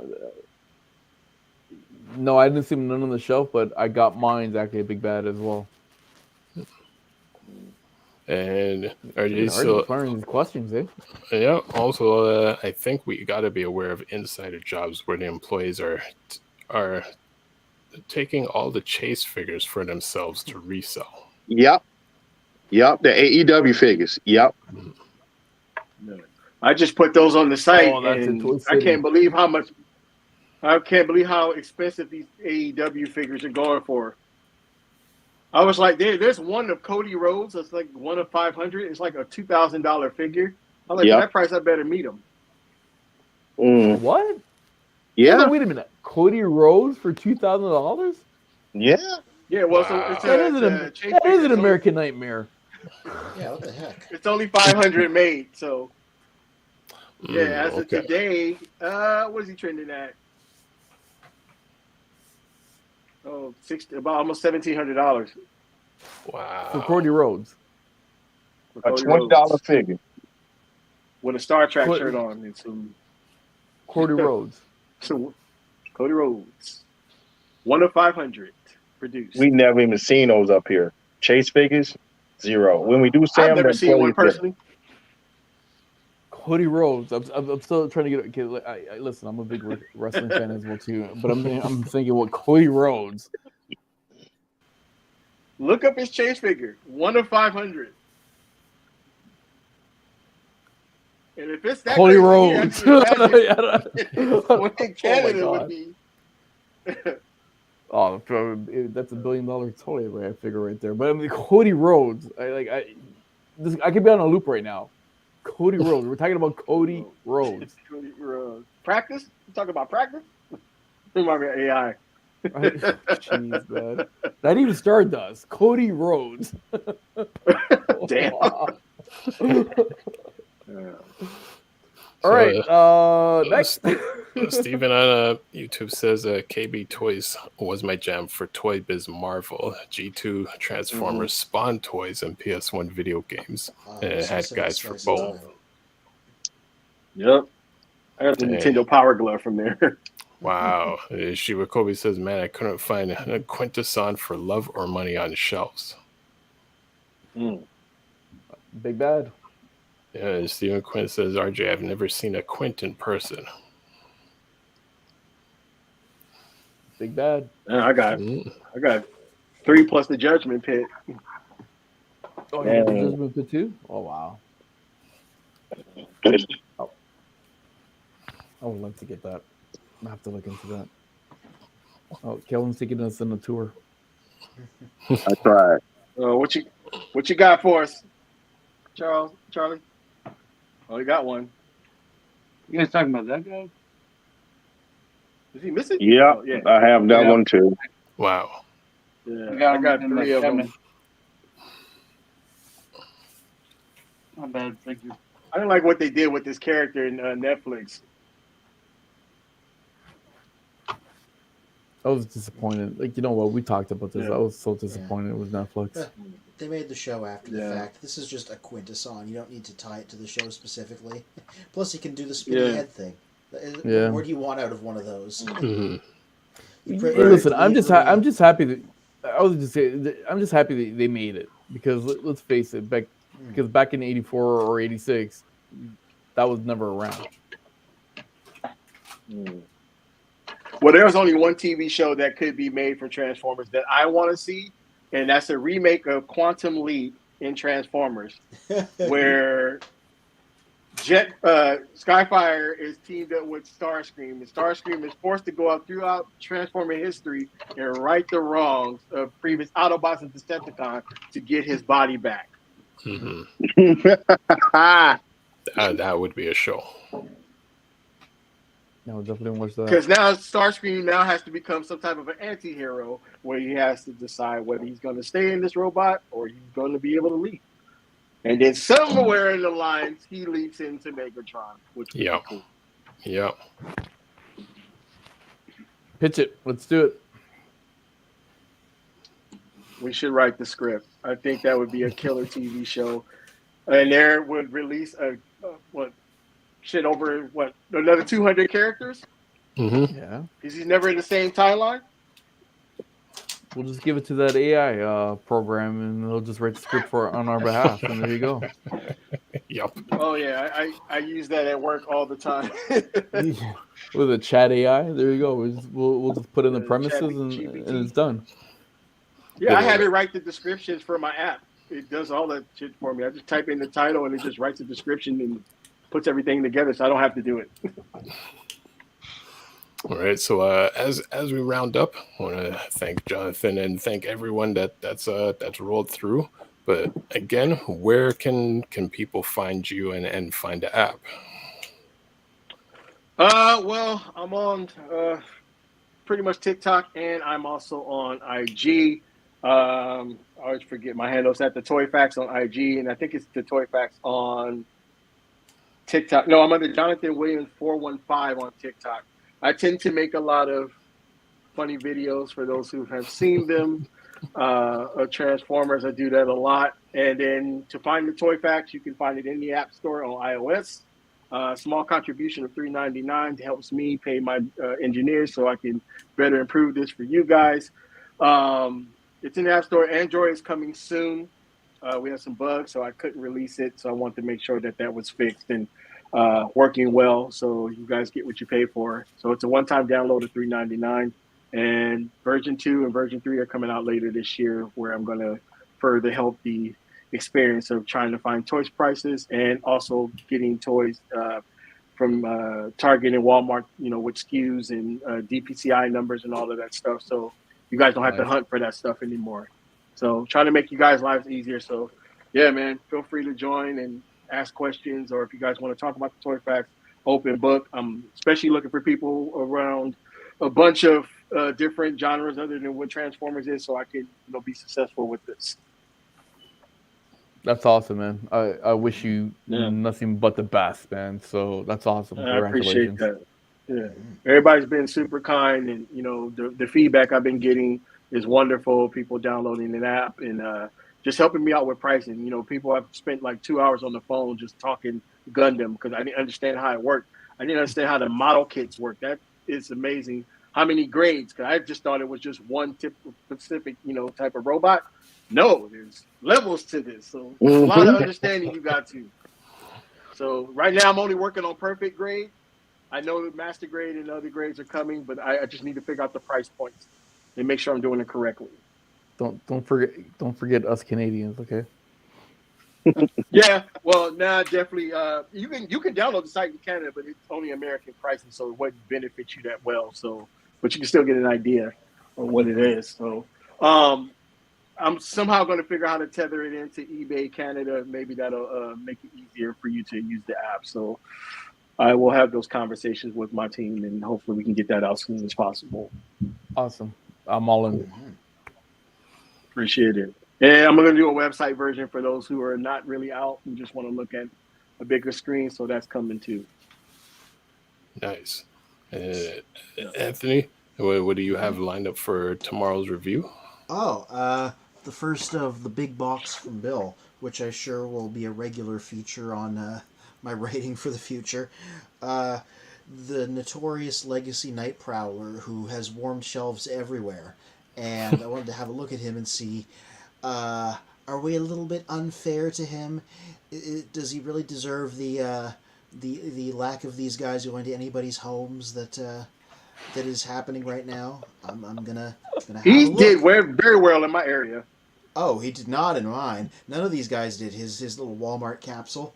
It is kind of short because he is just Cheetor with new colors, and I already reviewed Cheetor, and I'm mostly like, here's the link to my Cheetor review. Here's some other stuff about him. But yeah, let's have a look at this incredibly obscure and incredibly unliked release. Why do I envision Sarah McLachlan voice singing in the background? Oh dear. I did take a photo next to Oh man. next to the box. Where is it? The box has a price tag on it right now because Bill got it for like $9 American and left the price tag on, and I sat him down in cat mode next to it and was like, for just $9 American in whatever region this was in, you too can give a night prowler a home. Wow.